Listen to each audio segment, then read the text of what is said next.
প্রিয় এইচএসসি শিক্ষার্থীরা, প্রিভিয়াস ক্লাসে আমরা বেসিক্যালি আলোচনা করেছিলাম জৈব যৌগের সংকরায়ন নিয়ে। আজকের এই ভিডিও লেকচারটি পুরোটাই হতে যাচ্ছে অজৈব যৌগের সংকরায়ন নিয়ে। তো তোমাদের ইন্টারমিডিয়েট সিলেবাসে যতটুকু অজৈব যৌগের সংকরায়ন রয়েছে পুরোটাই চেষ্টা করব এই ভিডিও লেকচারে একটার মাধ্যমে সব কমপ্লিট করে ফেলতে।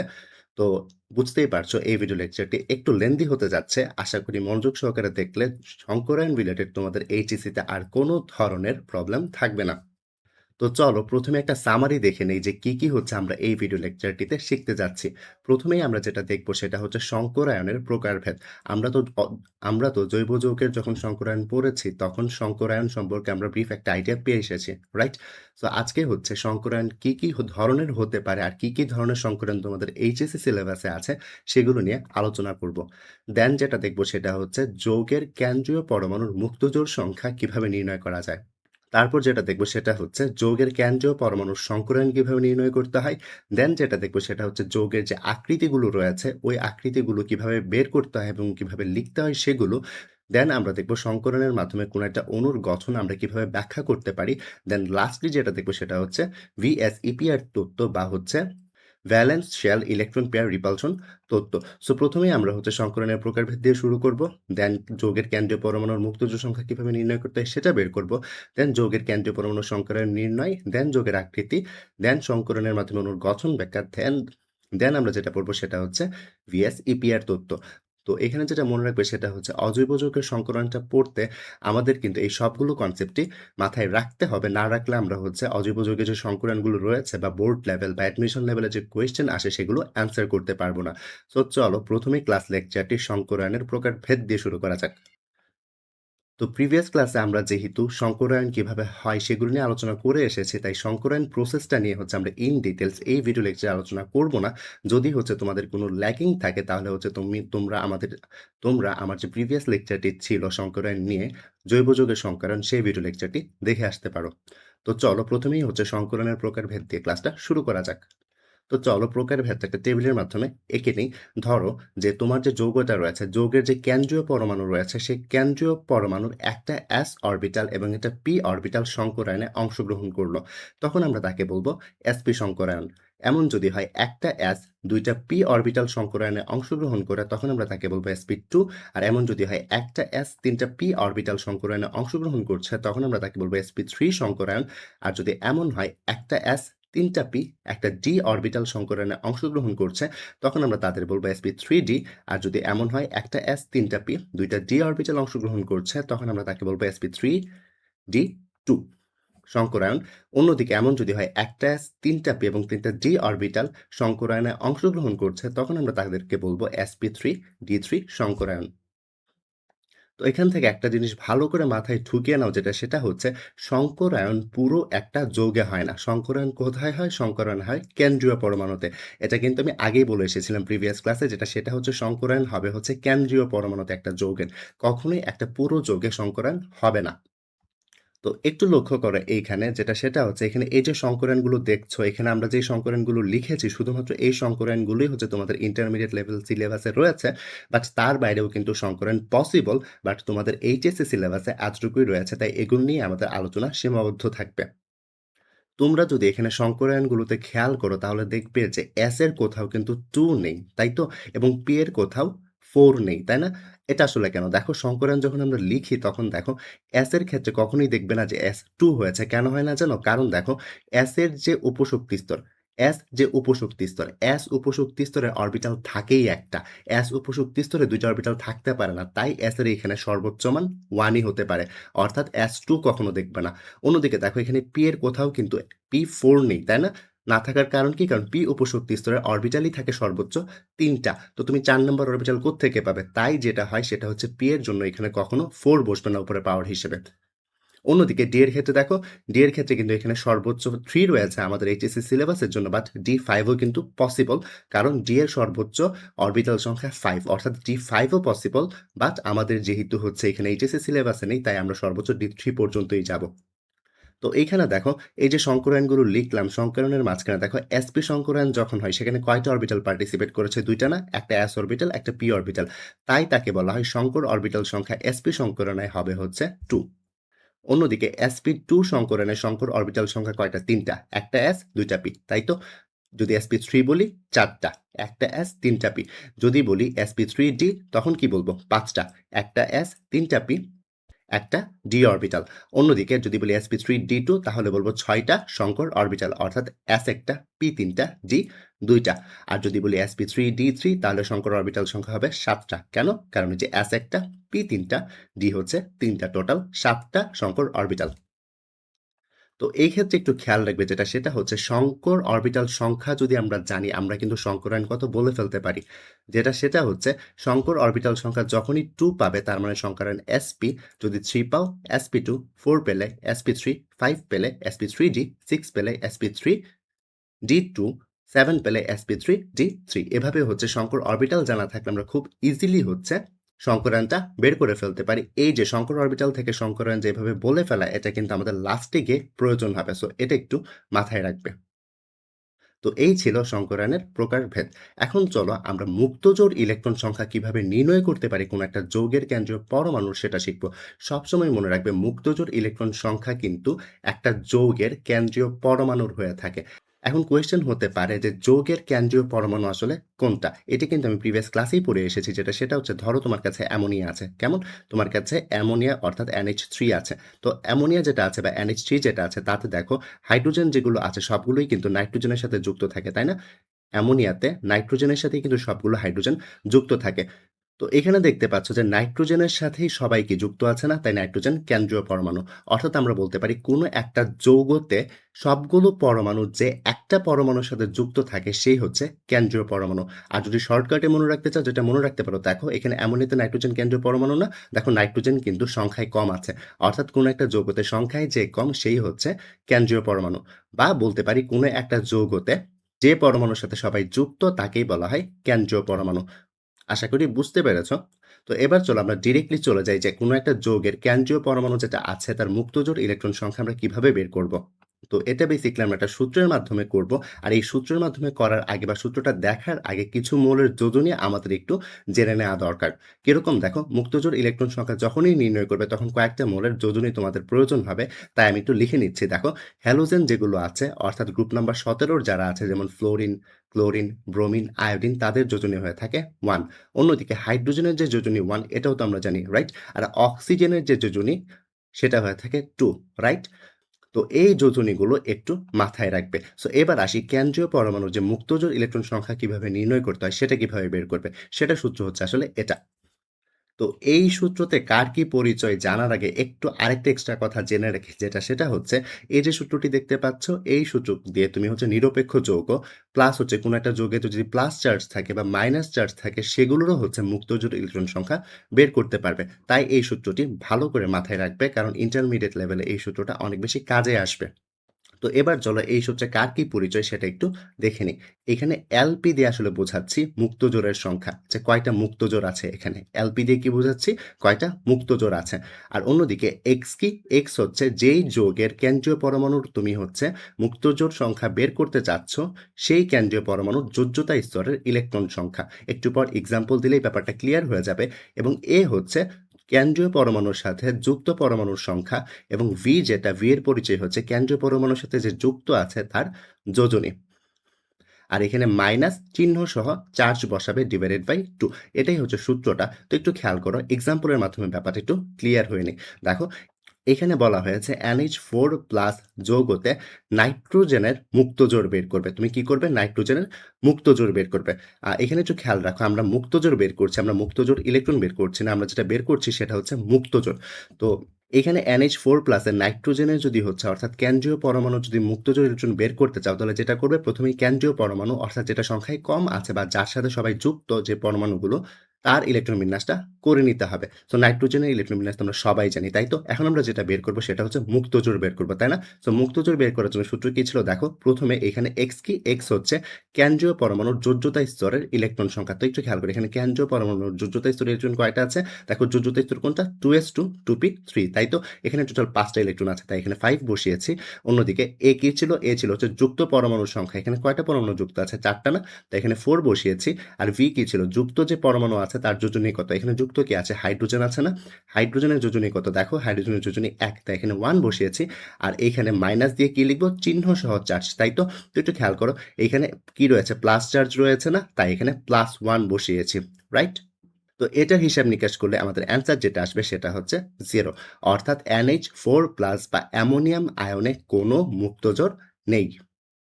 তো ব্যাপারটা খুবই সিম্পল। আমাদের কি করতে হবে? আমাদের প্রথমে হচ্ছে এখানে কি বসাতে হবে? x এর জায়গায় বসাতে হবে আমাদের হচ্ছে কেন্দ্রীয় পরমাণুর যোজ্যতা স্তরের ইলেকট্রন সংখ্যা মাইনাস a কি? কেন্দ্রীয় পরমাণুর সাথে যুক্ত পরমাণুর সংখ্যা v কি? v হচ্ছে যুক্ত পরমাণুর যোজনী। আর চিহ্নসহ চার্জ ব্যাপারটা কি? চিহ্নসহ চার্জ ব্যাপারটা হচ্ছে পুরো যৌগে কি পরিমাণ চার্জ আছে। যদি পুরো যৌগে প্লাস চার্জ থাকে অর্থাৎ +1 থাকে, চিহ্নসহ চার্জের জায়গায় 1 বসাবো। যদি -1 থাকে -1 বসাবো, -2 থাকলে চিহ্নসহ চার্জের জায়গায় -2 বসাবো। আর যদি কোনো চার্জই না থাকে তাহলে সেখানে 0 বসাবো। That's it. তো চলো আরো কয়েকটা এক্সাম্পল করি। এখানে বলা আছে BF4 মাইনাসের মুক্তজোড় কয়টা?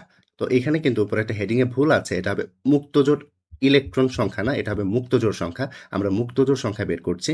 তো একটু খেয়াল করো, এখানে প্রথমে কাজ কি? প্রথমে কাজ হচ্ছে কেন্দ্রীয় পরমাণুর ইলেকট্রন বিন্যাস করে ফেলা, তাই তো? তো কেন্দ্রীয় পরমাণুর ইলেকট্রন বিন্যাস করে ফেললাম। করে দেখলাম যে এখানে যোজ্যতা স্তর হচ্ছে 2s2 এবং 2p1। সো এখানে কয়টা ইলেকট্রন আছে? 3টা ইলেকট্রন আছে। তাই আমরা x এর জায়গায় 3 বসাবো। তারপর যেটা আঁচ করব সেটা হচ্ছে আমার এখানে যুক্ত পরমাণু কয়টা? 4টা। 4 বসালাম। যুক্ত পরমাণুর যোজনী কত? 1, তাই 1 বসালাম। দেন মাইনাস, মাইনাস কি? চিহ্ন সহ চার্জ। এখানে চার্জ কত যৌগের উপরে? -1, তাই -1 বসিয়েছি। ডিভাইডেড বাই 2 বসিয়েছি। এই যে 2 এর জায়গায় 2 বসিয়েছি। তাহলে হিসাব করলে এখানে আমার অ্যান্সার আসবে 0, অর্থাৎ এই যৌগতেও কোনো মুক্তজোড় ইলেকট্রন নেই। দেন চলো আরেকটা এক্সাম্পল করি। এখানে ধরো তুমি হচ্ছে অ্যামোনিয়া যে যৌগটা আছে, অ্যামোনিয়ার যৌগের কেন্দ্রীয় পরমাণুকে নাইট্রোজেন। কেন? কারণ সংখ্যায় কম রয়েছে বা নাইট্রোজেনের সাথে সবাই যুক্ত থাকে। তো এখানে নাইট্রোজেনের যদি তুমি হচ্ছে মুক্তজোড় বের করতে চাও, আমি কিন্তু আবারও বলছি যে এখানে ইলেকট্রন কথাটা ভুল আছে। এটা হবে মুক্তজোড় সংখ্যা নির্ণয়। কেমন? এটা একটু কনসিডার করবে। সো এখানে নাইট্রোজেনের কি বের করব? নাইট্রোজেনের হচ্ছে মুক্তজোড় বের করব, তাই তো? সো মুক্তজোড় বের করার জন্য নাইট্রোজেন ইলেকট্রন বিন্যাস করতে হবে 1s2, 2s2, 2p3। কেমন? দেন যেটা করতে হবে সেটা হচ্ছে সূত্র বসাতে হবে। সূত্র বসালাম। দেখো এখানে তার x এর ভ্যালু কি হবে? কেন্দ্রীয় পরমাণুর যোজ্যতা স্তরের ইলেকট্রন সংখ্যা। এখানে কয়টা আছে? 5টা, তাই 5 বসিয়েছি। দেন যেটা করতে হবে যুক্ত পরমাণুর সংখ্যা ইনটু তার যোজনী, তাই তো? যুক্ত পরমাণু কে আছে? 3টা হাইড্রোজেন, তাই 3 বসিয়েছি। হাইড্রোজেনের যোজনী কত? 1, তাই 1 বসিয়েছি। দেন যেটা করতে হবে চিহ্ন সহ চার্জটাকে মাইনাস করতে হবে, তাই তো? তো দেখো এখানে মাইনাস ছিল, সূত্রের মাইনাস। আর চার্জ কত রয়েছে? এখানে 0, কারণ ওভারঅল চার্জ কত অ্যামোনিয়ার? 0, তো তাই হচ্ছে 0 বসিয়েছি। দেন ডিভাইডেড বাই 2। সো হিসাব করলে এখানে লোন পেয়ার বা মুক্তজোড় যেটা আসবে সেটা হচ্ছে 1 আসবে। তার মানে এখানে মুক্তজোড় রয়েছে একটা। আর যদি বলি মুক্তজোড় ইলেকট্রন কয়টা? অ্যান্সার হবে মুক্তজোড় ইলেকট্রন 2টা। বাট মুক্তজোড় আছে কয়টা? মুক্তজোড় আছে একটা। তো এভাবে চাইলে ইজিলি মুক্তজোড় বের করা যায়। দেন চলো আরেকটা এক্সাম্পল করি। ধরো তোমার কাছে কার্বন ডাই অক্সাইড আছে। কার্বন ডাই অক্সাইডে কেন্দ্রীয় পরমাণুকে কার্বন। তো এই যে কার্বনের মুক্তজোড় ইলেকট্রন তুমি বের করবে বা মুক্তজোড় বের করবে। তো মুক্তজোড় বের করার জন্য প্রথম কাজ কি? কেন্দ্রীয় পরমাণুর ইলেকট্রন বিন্যাস, তাই তো? করলাম 1s2, 2s2, 2p2। তো এখানে দেখো যোজ্যতা স্তরে কয়টা ইলেকট্রন রয়েছে? 4টা। বসালাম কেন্দ্রীয় পরমাণুর যোজ্যতা স্তরের ইলেকট্রন সংখ্যা 4। দেন মাইনাস করব। মাইনাস কি করব? মাইনাস করব হচ্ছে যুক্ত পরমাণু কয়টি? 2টি, তাই 2 বসিয়েছি। যুক্ত পরমাণুকে অক্সিজেন, তার যোজনী কত? 2, তাই 2 বসিয়েছি। দেন মাইনাস করতে হবে চিহ্ন সহ চার্জ, তাই তো? আর এখানে এই সমগ্র যৌগে চার্জ কত? 0, কারণ এটা নিরপেক্ষ যৌগ, তাই আমরা 0 বসিয়েছি। দেন সূত্রের 2 দিয়ে ভাগ করেছি। সো এখানে আমাদের অ্যান্সার আসলো 0, অর্থাৎ আমরা বলতে পারি কার্বন ডাই অক্সাইডেও কোনো মুক্তজোড় ইলেকট্রন নেই। এবার চলো আরেকটা এক্সাম্পল করি। ধরো তোমার কাছে জানতে চেয়েছে পানিতে কয়টা মুক্তজোড় ইলেকট্রন আছে। তো পানির মুক্তজোড় ইলেকট্রন বের করতে গেলে পানির যে কেন্দ্রীয় পরমাণু অক্সিজেন তার ইলেকট্রন বিন্যাস করতে হবে, তাই তো? তো ইলেকট্রন বিন্যাস করলাম। করলে যেটা আসবে 1s2, 2s2, 2p4। তো এখানে যোজ্যতা স্তরে কয়টা ইলেকট্রন আছে? দেখতেই পাচ্ছ 2s2, 2p4, অর্থাৎ এখানে 6টা ইলেকট্রন রয়েছে, তাই তো? তো 6 বসালাম। মাইনাস করতে হবে। কি মাইনাস করতে হবে? যুক্ত পরমাণুর সংখ্যা ইনটু তার যোজনী। তো যুক্ত পরমাণু কয়টা? 2টা হাইড্রোজেন, তাই 2 বসিয়েছি। হাইড্রোজেনের যোজনী কত? 1, তাই 1 বসিয়েছি। মাইনাস কি করতে হবে? মাইনাস করতে হবে। দেন হচ্ছে চিহ্ন সহ চার্জ, তাই তো? তো এখানে কত রয়েছে? পুরো যৌগটা তো নিরপেক্ষ, তাই আমরা 0 বসিয়েছি ডিভাইডেড বাই 2। তো হিসাব করলে আমাদের অ্যান্সার আসবে 2, অর্থাৎ পানিতে যে কেন্দ্রীয় পরমাণু অক্সিজেন তার মুক্তজোড় কয়টা আছে? 2টা আছে।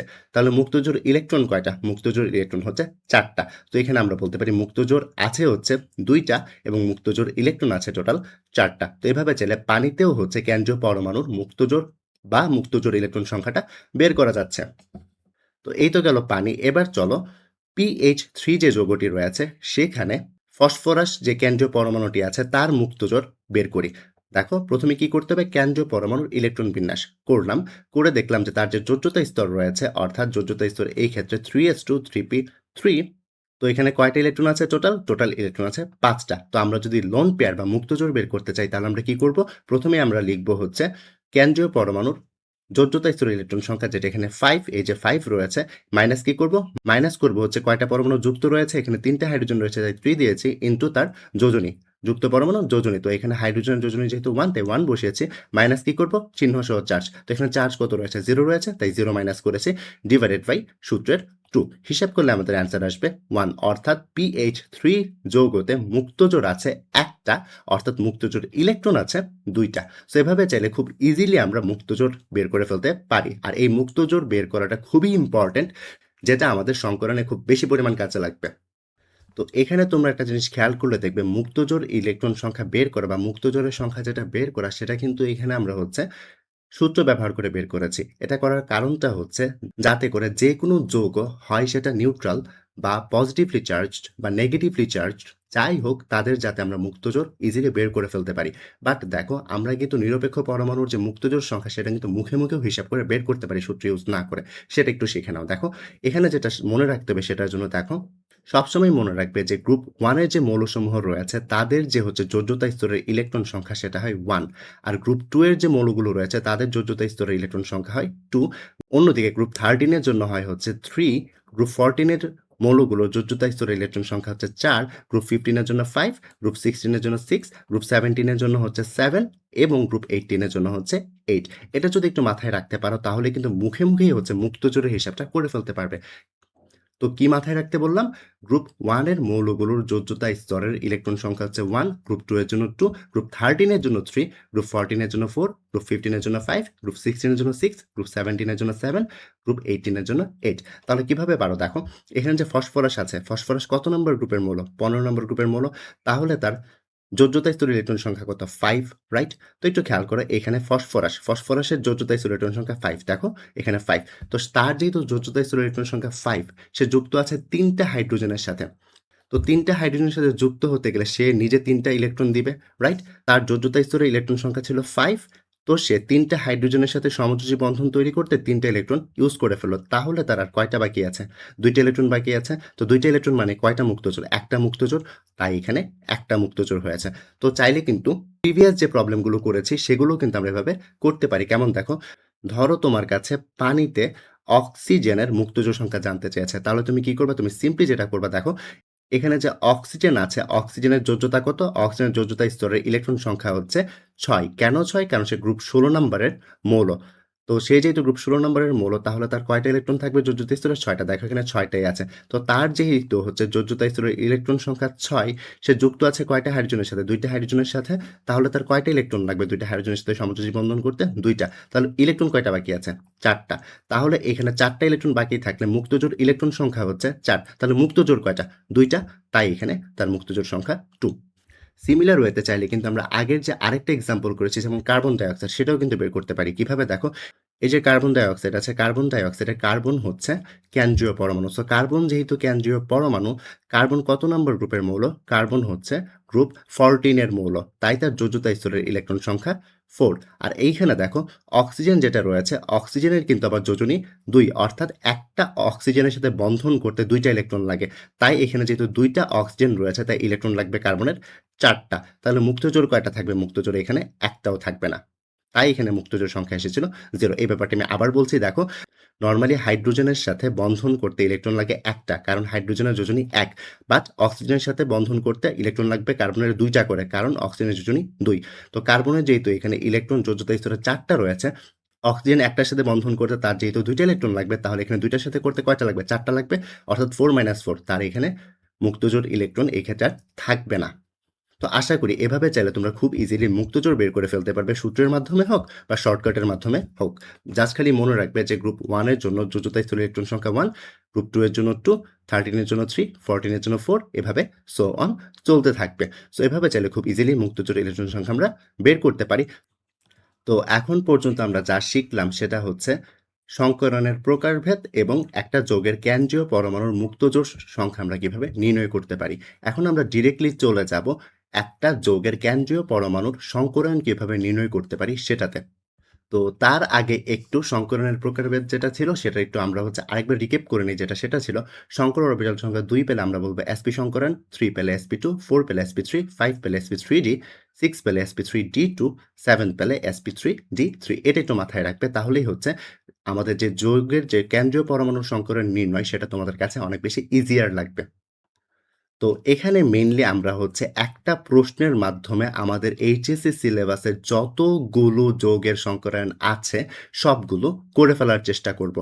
তো একটু মনে রাখবে, এইখানে আমি যে সূত্রটা দিব যে সংকরায়ন বের করার কেন্দ্রীয় পরমাণুর, সেটা তোমরা নিরপেক্ষ যৌগের জন্যও করতে পারবে, আয়নের জন্যও করতে পারবে। অর্থাৎ একটা সূত্রের মাধ্যমে তোমরা যত ধরনের যৌগ তোমাদের এইচএসসি সিলেবাসে আছে সবগুলোর সংকরায়নই বের করতে পারবে। সো চলো প্রথমে সূত্রটা দেখে নিই। তো আমরা বেসিক্যালি প্রথম সংকরায়ন নির্ণয় করার জন্য সংকর অরবিটাল সংখ্যা নির্ণয় করে ফেলবো একটা সূত্রের মাধ্যমে। আর আমরা জানি সংকর অরবিটাল সংখ্যা নির্ণয় করতে পারলে আমরা সংকরায়ন কোনটা এটা আমরা বলে ফেলতে পারি, তাই না? প্রিভিয়াস স্লাইডটাতেই দেখে এসেছি, তাই তো? তো সূত্রটা কি? সূত্রটা সংকর অরবিটাল সংখ্যা is equals to a plus LP. LP কি? এলপি যৌগের কেন্দ্রীয় পরমাণুর মুক্ত জোড় সংখ্যা এবং এ যৌগের কেন্দ্রীয় পরমাণুর সাথে যুক্ত পরমাণুর সংখ্যা। তো এখানে কার কি পরিচয়? এখানে এ কেন্দ্রীয় পরমাণুর সাথে যুক্ত পরমাণুর সংখ্যা এবং এলপি বা লোন পেয়ার দিয়ে কি বোঝাচ্ছি? লোন পেয়ার দিয়ে বোঝাচ্ছি কেন্দ্রীয় পরমাণুর মুক্ত জোড়। সো চলো কয়েকটা এক্সাম্পল করি, তাহলে ব্যাপারটা ক্লিয়ার হয়ে যাবে। ধরো তোমার কাছে জানতে চাওয়া হয়েছে অ্যামোনিয়াম আয়নের সংকরায়ন, বা বলতে পারে যে অ্যামোনিয়াম আয়নের কেন্দ্রীয় পরমাণুর সংকরায়নটা নির্ণয় করো, তখন তোমরা কিভাবে করবে?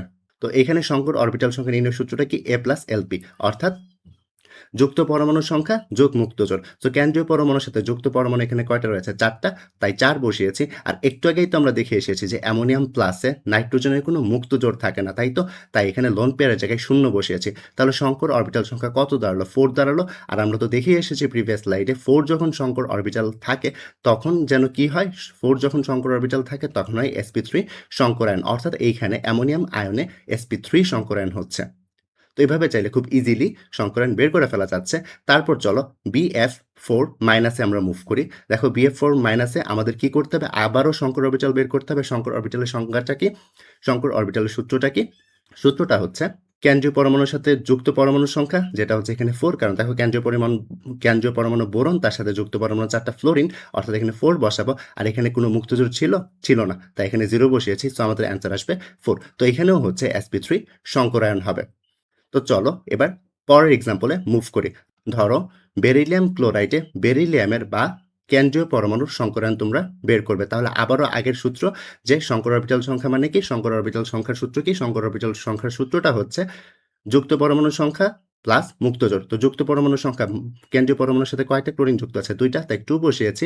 মুক্তজোড় কয়টা ছিল বেরিলিয়াম ক্লোরাইডে? বেরিলিয়াম ক্লোরাইডে মুক্তজোড় 0। কেন 0? তোমরা চাইলে সূত্রের মাধ্যমেও বের করতে পারো বা শর্টকাট ইউজ করতে পারো। শর্টকাটটা কি? বেরিলিয়াম যেটা আছে, বেরিলিয়াম গ্রুপ 2 এর মৌল, যেহেতু সে গ্রুপ 2 এর মৌল, তার যোজ্যতা স্তর ইলেকট্রন 2টা থাকবে এবং তার সাথে যুক্ত আছে কয়টা? ক্লোরিন 2টা যুক্ত রয়েছে।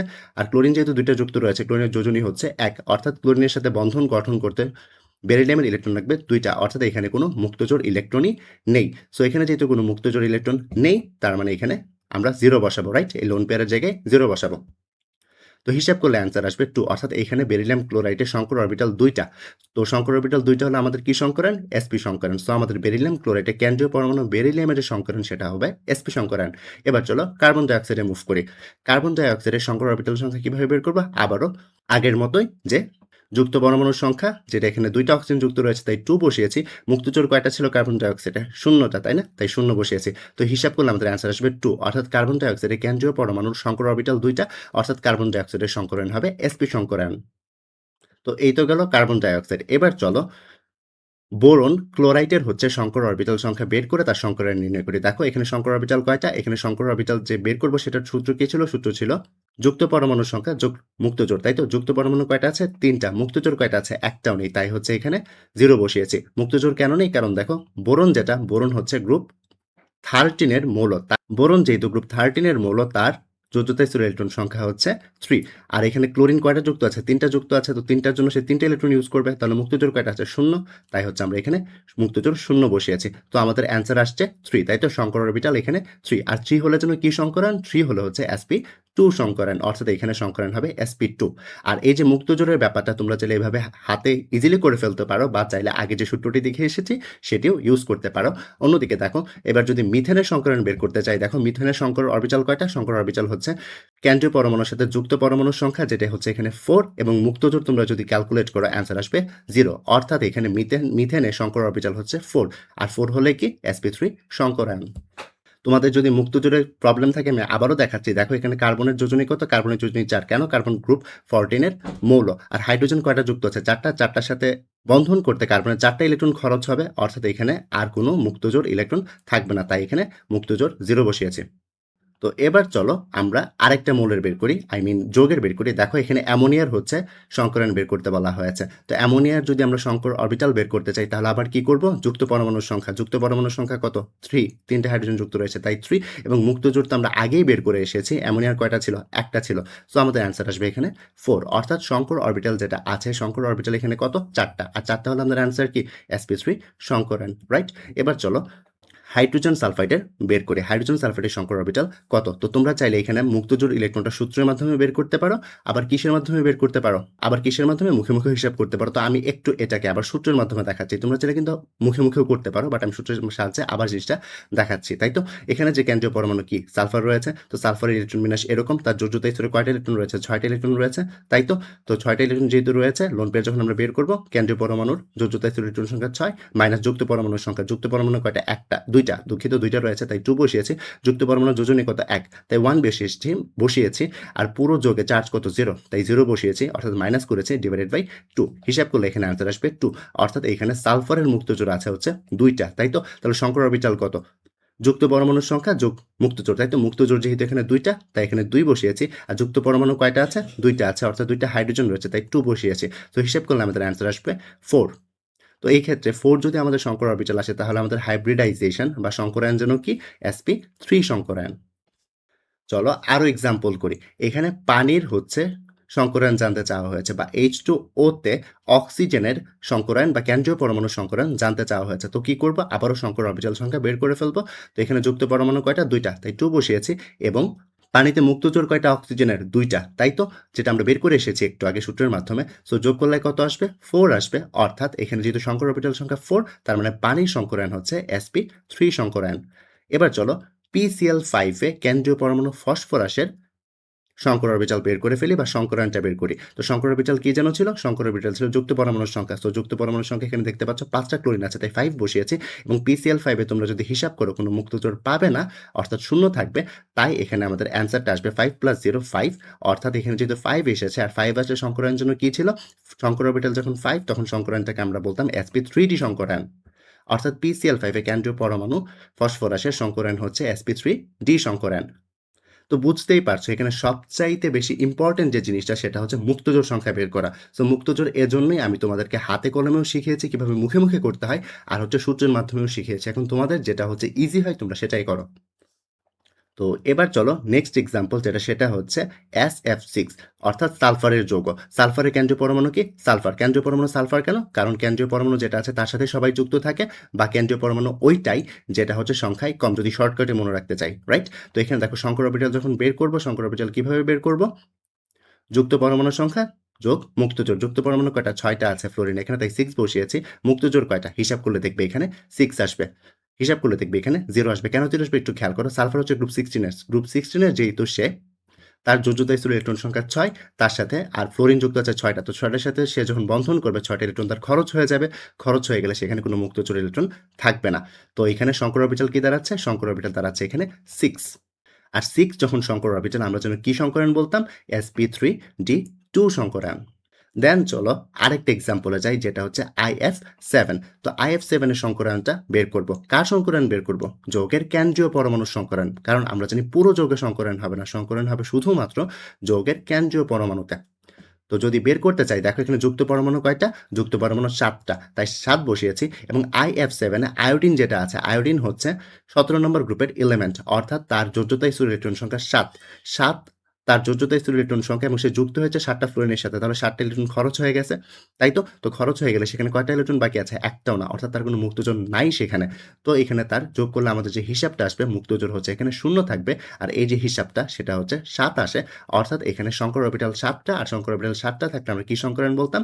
sp3d3 সংকরায়ন। অর্থাৎ IF7 এ আয়োডিনের যে সংকরায়ন সেটা হচ্ছে sp3d3 সংকরায়ন। তো এখন চলো জ্যাননের একটা যৌগ জ্যানন ফ্লোরাইডের সংকরায়নটা আমরা বের করি। তো একটু খেয়াল করো এখানে জ্যানন কি গ্রুপ 18 নম্বর গ্রুপের সদস্য। গ্রুপ 18 নম্বরের জন্য তাদের যোজ্যতা স্থির ইলেকট্রনের সংখ্যা কত? 8 পড়ে এসেছে, তাই তো? তো চলো এখন একটু আগে সংকর অরবিটাল বের করি। সংকর অরবিটাল বের করার জন্য কি করতে হবে? কয়টা যুক্ত আছে? যুক্ত কয়টা আছে ফ্লোরিন? 2 টা। তাই 2 বসিয়েছি।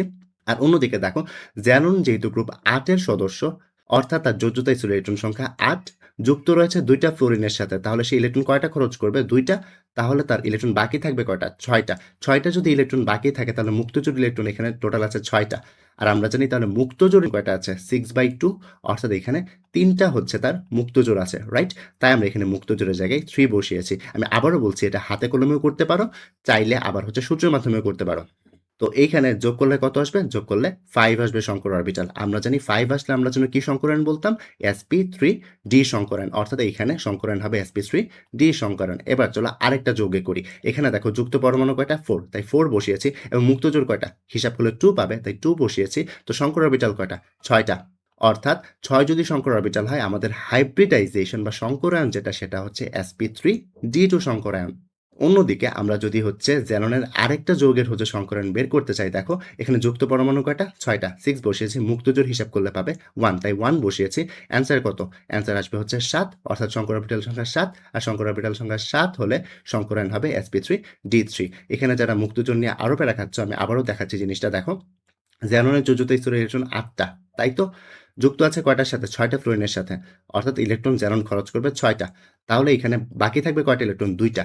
2 টা ইলেকট্রন যদি বাকি থাকে তাহলে মুক্তজোড় রয়েছে কয়টা? 2 দিয়ে ডিভাইড করে দাও। অ্যান্সার আসবে 1। তাই এখানে 1 বসিয়েছি। আশা করি বুঝতে পেরেছ। এবার চলো জ্যাননের আরেকটা যৌগের সংকরায়ন বের করি। তো এখানে জ্যাননের সাথে যুক্ত রয়েছে কয়টা অক্সিজেন? 3 টা, তাই 3 বসিয়েছি। মুক্তজোড় কয়টা আছে? মুক্তজোড় একটা আছে, তাই 1 বসিয়েছি। হিসাব করলে পাবে হচ্ছে 4। তো এখানে যেহেতু সংকর অরবিটাল 4 টা তাহলে হাইব্রিডাইজেশন বা সংকরায়ন কি? sp3 সংকরায়ন। আর এখানে মুক্তজোড় কিভাবে বের করেছি? আগের সূত্র দিয়েও বের করতে পারো, চাইলে এভাবে মুখে, মুখেও করতে পারো। কিরকম দেখো, জ্যাননের যোজ্যতা স্থির ইলেকট্রন সংখ্যা 8, অক্সিজেন যুক্ত রয়েছে কয়টা? 3 টা। অক্সিজেন যোজনিত 2 করে, তার মানে একটার সাথে বন্ধন করতে 2 টা ইলেকট্রন লাগবে। তাহলে 3 টার সাথে করতে লাগবে হচ্ছে ইলেকট্রন 6 টা। বাকি আছে কয়টা ইলেকট্রন? 2 টা। তো 2 কে যদি 2 দিয়ে ডিভাইড করি তাহলে কত পাবো? মুক্তজোড়ের সংখ্যা অর্থাৎ 1 পাবো। তাই এখানে মুক্তজোড় 1 বসিয়েছি। চলো আরেকটা শেষ এক্সাম্পল দেখে নিই, যেটা সেটা হচ্ছে জ্যাননের সাথে অক্সিজেনের যে যৌগটা। তো একটু খেয়াল করি এখানে সংকর অরবিটাল কিভাবে বের করব? দেখো এখানে যুক্ত আছে কয়টা? 4 টা, তাই 4 বসিয়েছি। মুক্তজোড় কয়টা? এখানে একটাও নাই। কেন নাই? কারণ দেখো যোজ্যতা স্থির ইলেকট্রন সংখ্যা কত? জ্যাননের 8। যুক্ত আছে কয়টা অক্সিজেন? 4 টা। তাহলে 4 টার জন্য ইলেকট্রন কয়টা খরচ হবে? 8 টা। অর্থাৎ এখানে কোনো ইলেকট্রন আর বাকি থাকবে না। তাই মুক্তজোড় ইলেকট্রন সংখ্যা, তাই মুক্তজোড় এখানে 0, তাই তো? তো এখানে হিসাব করলে আমাদের অ্যান্সার দাঁড়াবে 4। অর্থাৎ এইখানে এই যৌগতে সংকরণটা হচ্ছে sp3 সংকরায়ন। তো এভাবে চাইলে তোমাদেরকে যেই যৌগই দেয়া থাকুক না কেন সেই যৌগেরই হচ্ছে তোমরা সংকরায়ন এই সূত্রের মাধ্যমে খুব ইজিলি বের করে ফেলতে পারবে। বাট মাথায় রাখতে হবে মুক্তজোড় যেন ভুল না বের করো। মুক্তজোড় যদি ঠিকমতো বের করতে পারো তাহলে খুব ইজিলি হচ্ছে যে কোনো যৌগেরই হচ্ছে সংকর অরবিটাল সংখ্যা বের করে দেন সংকরায়ন বের করে ফেলতে পারবে। হোক সেটা নিরপেক্ষ যৌগ, হোক সেটা চার্জিত যৌগ। তবে মাথায় রাখবে মুক্তজোড় যেই 2 টা নিয়ম শিখিয়েছি 2টার 2টাই কাজ করবে। এখন তোমাদের কাছে যেটা ইজিয়ার মনে হয় সেটাই তোমরা ইউজ করতে পারো। তো এতক্ষণ পর্যন্ত আমরা কি পড়েছি? আমরা শুরুতে দেখেছি সংকরণের প্রকারভেদ, দেন যৌগের কেন্দ্রীয় পরমাণুর সংকরণ কিভাবে নির্ণয় করতে হয় সেটা, এবং যৌগের কেন্দ্রীয় পরমাণুর মুক্তজোড় কিভাবে নির্ণয় করতে হয় আমরা সেটাও দেখেছি, রাইট? এখন আমরা যেটা দেখব সেটা হচ্ছে যৌগের যে গঠন রয়েছে, অর্থাৎ কোনো একটা যৌগের আকৃতি কেমন হবে সেগুলো হচ্ছে আমরা এখন দেখব। এখন কোয়েশ্চেন আসতে পারে এটা কেন দেখছি? দেখো প্রত্যেকটা সংকরায়নের জন্যই হচ্ছে একটা যৌগের স্পেসিফিক একটা গঠন বা আকৃতি থাকে। এই আকৃতিগুলো আমরা হচ্ছে এখন টোটাল 7 টা বা 6 টা, আমার ঠিক মনে নেই, টোটাল 7 বা 6 টা টাইপ করে আমরা হচ্ছে এখানে যৌগের গঠনগুলো দেখব। যাতে করে পরবর্তীতে সংকরায়ন দেখেই আমরা হচ্ছে কোনো একটা যৌগের গঠন বা আকৃতি এঁকে ফেলতে পারি, যেটা আমাদের সিকিউর জন্য খুব বেশি ইম্পর্টেন্ট। তাই হচ্ছে এই স্লাইডগুলোতে আমরা ১ম এ কি দেখব? যৌগের গঠনটা দেখব যে একটা যৌগের আকৃতি কেমন হতে পারে সেটাকে আমরা ৬ টা টাইপ করে দেখব। সো ১ম এই আমরা টাইপ 1 দিয়ে শুরু করব, দেন আমরা টাইপ 6 অথবা টাইপ 7 হয়তো আমরা সেগুলো দেখব। তো দেখো ১ম যে আকৃতিটা বা টাইপ 1 যেটা সেটা হয় হচ্ছে সরল রৈখিক আকৃতি।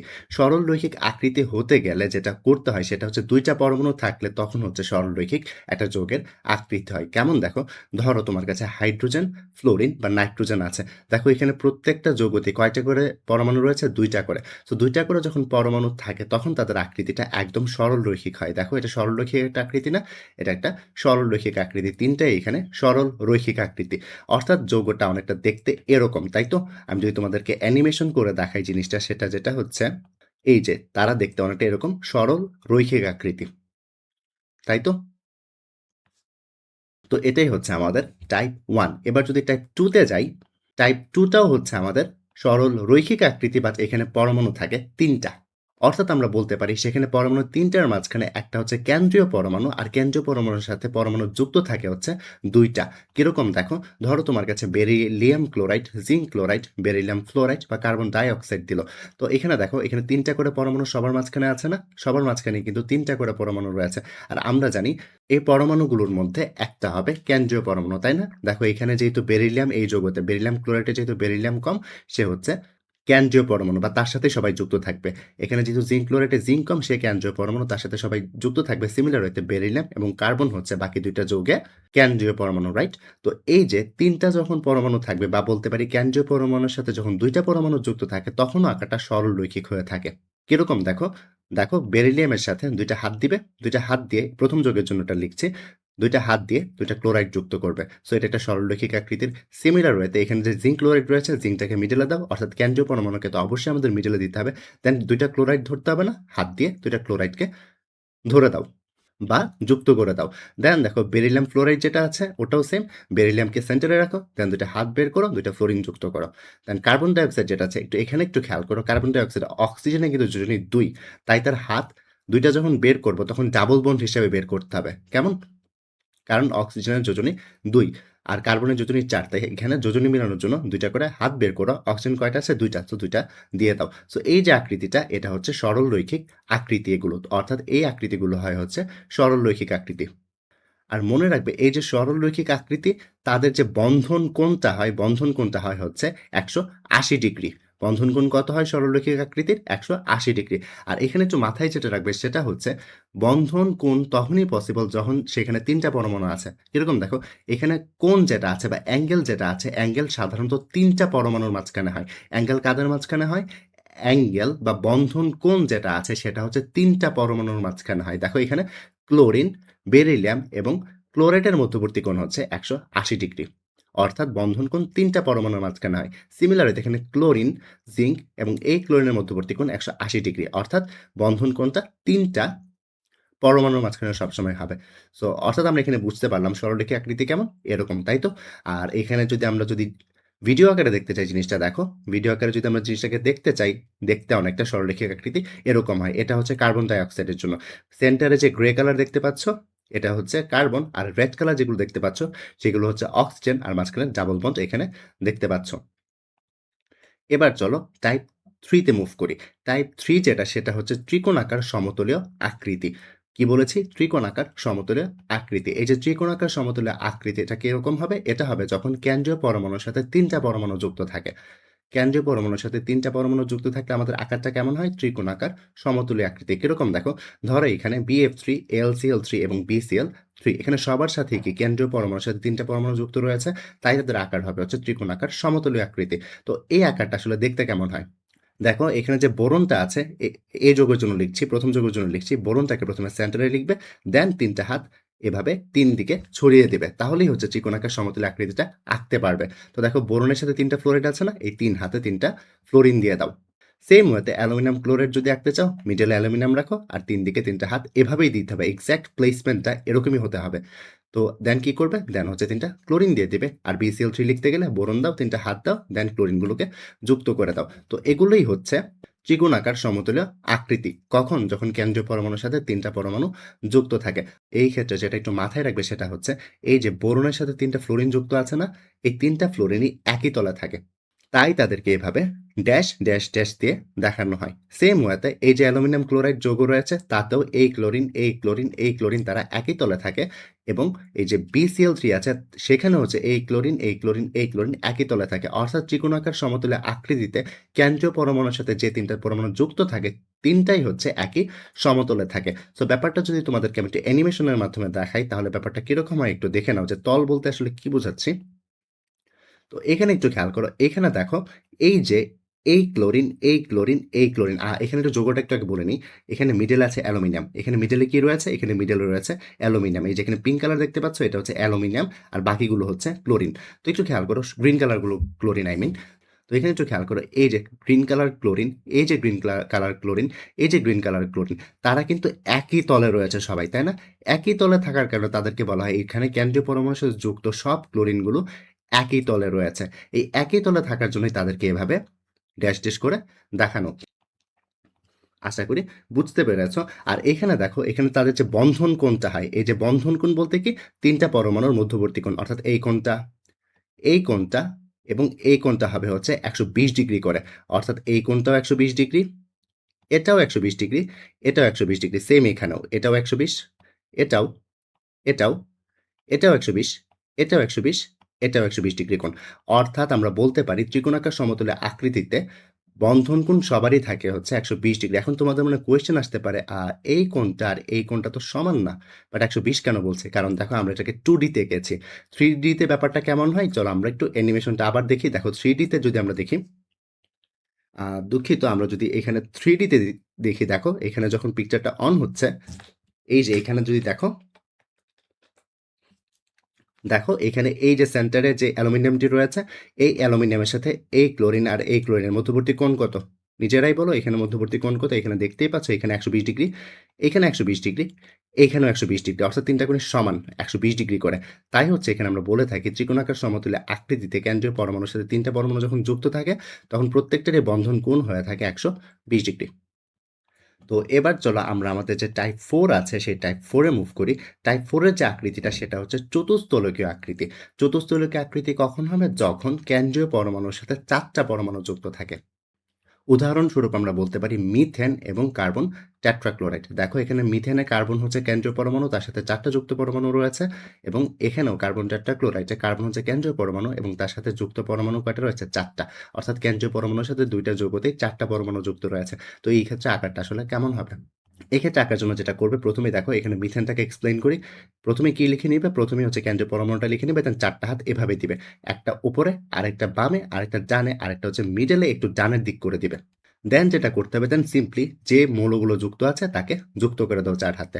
কার্বন টেট্রাক্লোরাইডেও সেম, কার্বন টেট্রাক্লোরাইডে এরকম আকার হবে, দেন পরমাণুগুলোকে যুক্ত করে দাও। আর এখানে তাদের যে আকারটা হয় এই আকারটা এজন্য হয় কারণ দেখো এখানে হাইড্রোজেন, এই হাইড্রোজেন, এই হাইড্রোজেন, এই হাইড্রোজেন বা বলতে পারি এই ক্লোরিন, এই ক্লোরিন, এই ক্লোরিন এবং এই ক্লোরিন তারা যে আকারটা তৈরি করে সেটা হচ্ছে একটা চতুস্তলকীয় আকার। এই হাইড্রোজেনের সাথে এই হাইড্রোজেন, এই হাইড্রোজেন, এই হাইড্রোজেন এগুলো মিলে হচ্ছে চতুস্তলকীয় আকার তৈরি করে। সিমিলার কাজটা এখানেও হয়। তাই তাদেরকে বলা হয় চতুস্তলকীয় আকৃতি। আর এক্ষেত্রে মনে রাখবে এক্ষেত্রে কিন্তু কখনোই এই ড্যাশ দিয়ে আমি এটা বোঝাচ্ছি না যে হাইড্রোজেন যেগুলো আছে তারা একই তলে আছে।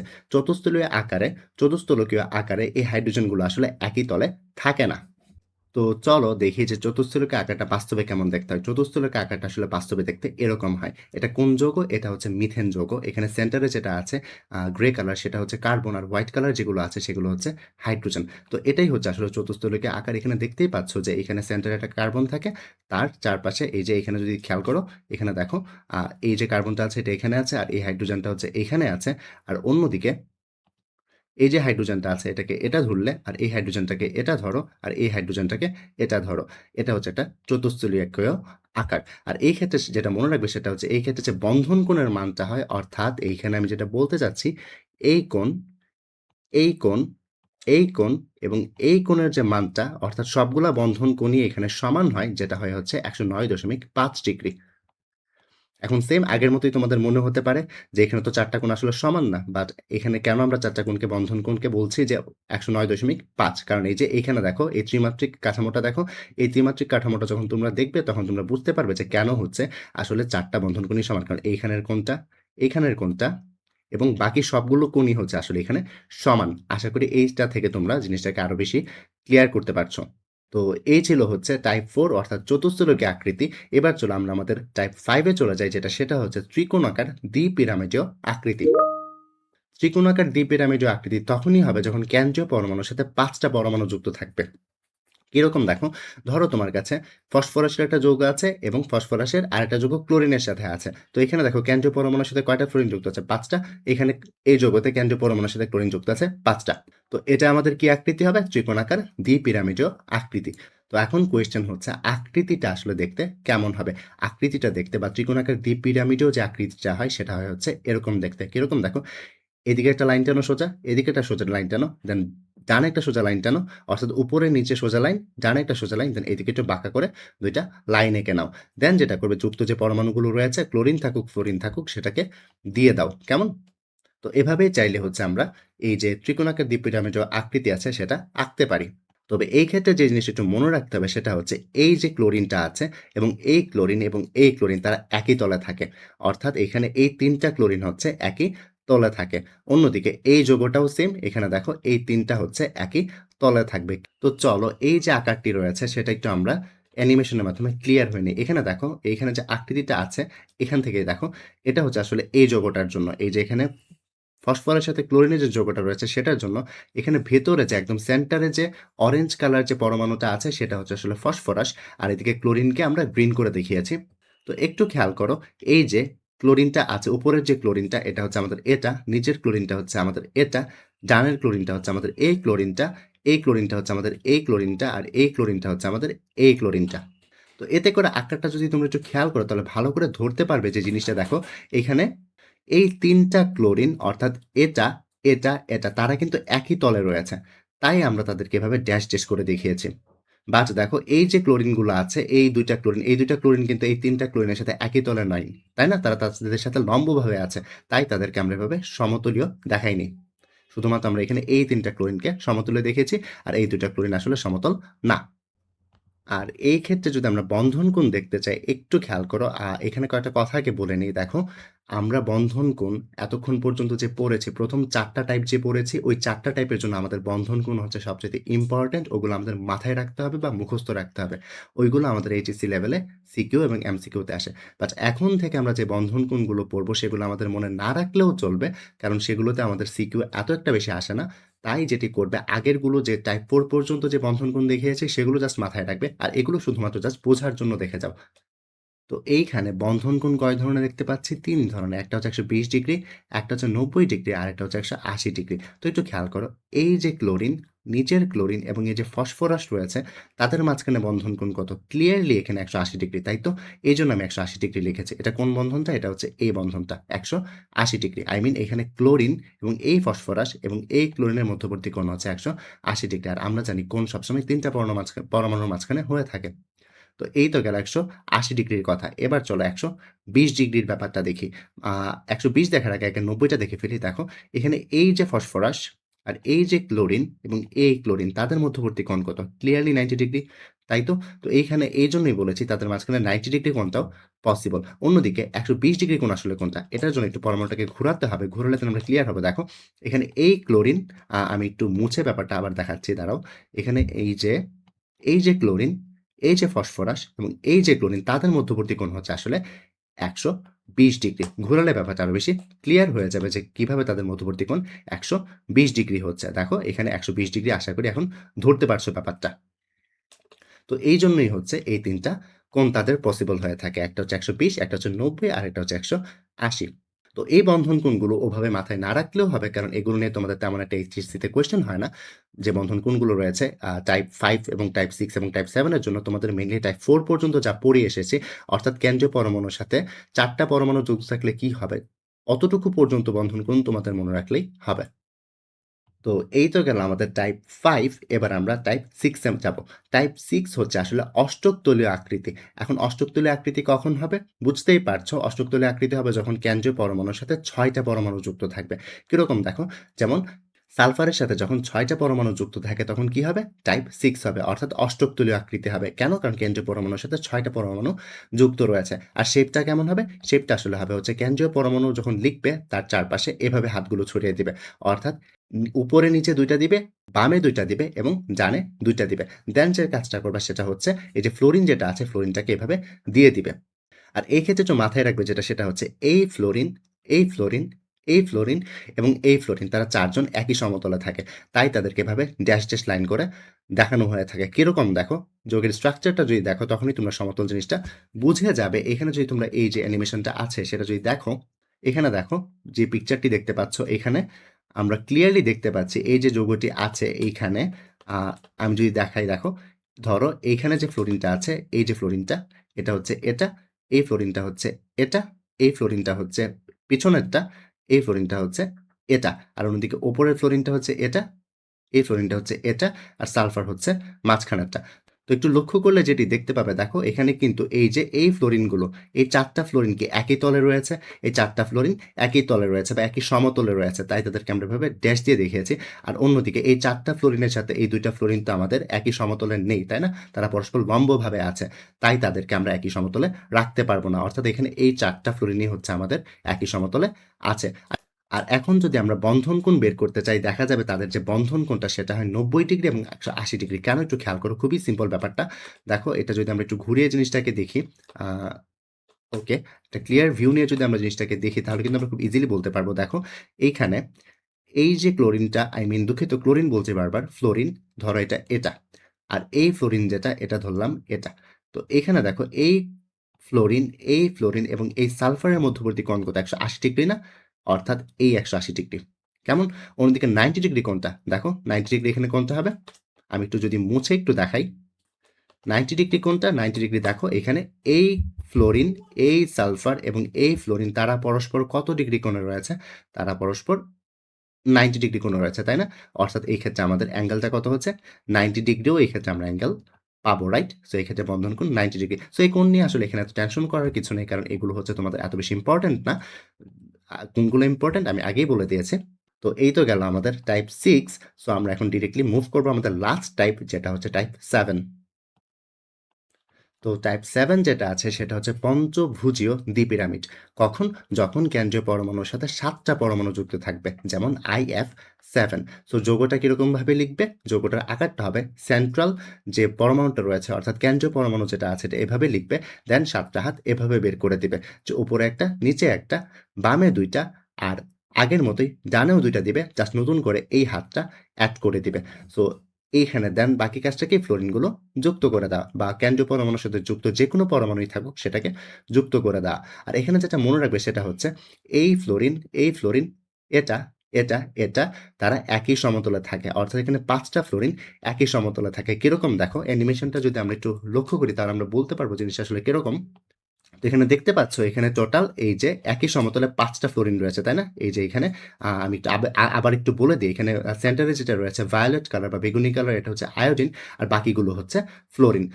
তো একটু খেয়াল করো এখানে সবগুলো ফ্লোরিন, এই যে ১ টা ফ্লোরিন, ২ টা ফ্লোরিন, ৩ টা ফ্লোরিন, ৪ টা ফ্লোরিন এবং এই যে ৫ টা ফ্লোরিন সবাই কিন্তু একই তলে রয়েছে, তাই তো? সবাই একই তলে রয়েছে। তাই আমরা তাদেরকে এভাবে ড্যাশ দিয়ে দেখিয়েছি। আর ওই যে এই ফ্লোরিনটা উপরে, এই ফ্লোরিনটা নিচে রয়েছে। অর্থাৎ এই ৫ টা ফ্লোরিনের সাথে তারা লম্বভাবে আছে। তারা সমতলে বা একই সমতলে নেই।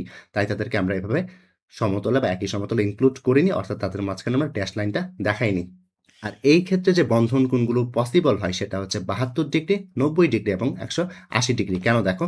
আবারও আগের মতোই দেখো এই ক্লোরিন, এই আয়োডিন এবং এই ক্লোরিনের মাঝখানে কোণ কত? ১৮০ ডিগ্রি, তাই তো? অর্থাৎ এটা হচ্ছে ১৮০ ডিগ্রি। আর দুঃখিত আমি বারবার ক্লোরিন বলছি, এটা ফ্লোরিন হবে। এই ফ্লোরিন, এই আয়োডিন এবং এই ফ্লোরিনের মধ্যবর্তী কোণ কত? ১৮০ ডিগ্রি, তাই না? ১৮০ ডিগ্রি। সো এটা হচ্ছে আমাদের ১৮০ ডিগ্রি। আর এখন ৯০ ডিগ্রি কোনটা? ৯০ ডিগ্রি তোমরাই বলো কোনটা হবে? ৯০ ডিগ্রি হবে হচ্ছে এইখানে এই যে ফ্লোরিন, এই যে ফ্লোরিন এবং এই যে আয়োডিন আছে তাদের মধ্যবর্তী কোণ হবে 90 ডিগ্রি, রাইট? অর্থাৎ এটা 90 ডিগ্রি। এখন কোয়েশ্চেন হতে পারে 72 ডিগ্রি আসলে কোনটা? তো এটার জন্য মূল যৌগটাকে আরেকটু ঘোরাই। দেখো এই যে এই ফ্লোরিন, এই আয়োডিন এবং এই ফ্লোরিনের মধ্যবর্তী কোণ আসলে 72 ডিগ্রি। সিমিলার ওয়েতে এই যে আয়োডিন, এই যে ফ্লোরিন, এই যে ফ্লোরিন তাদের মধ্যবর্তী কোণ 72 ডিগ্রি।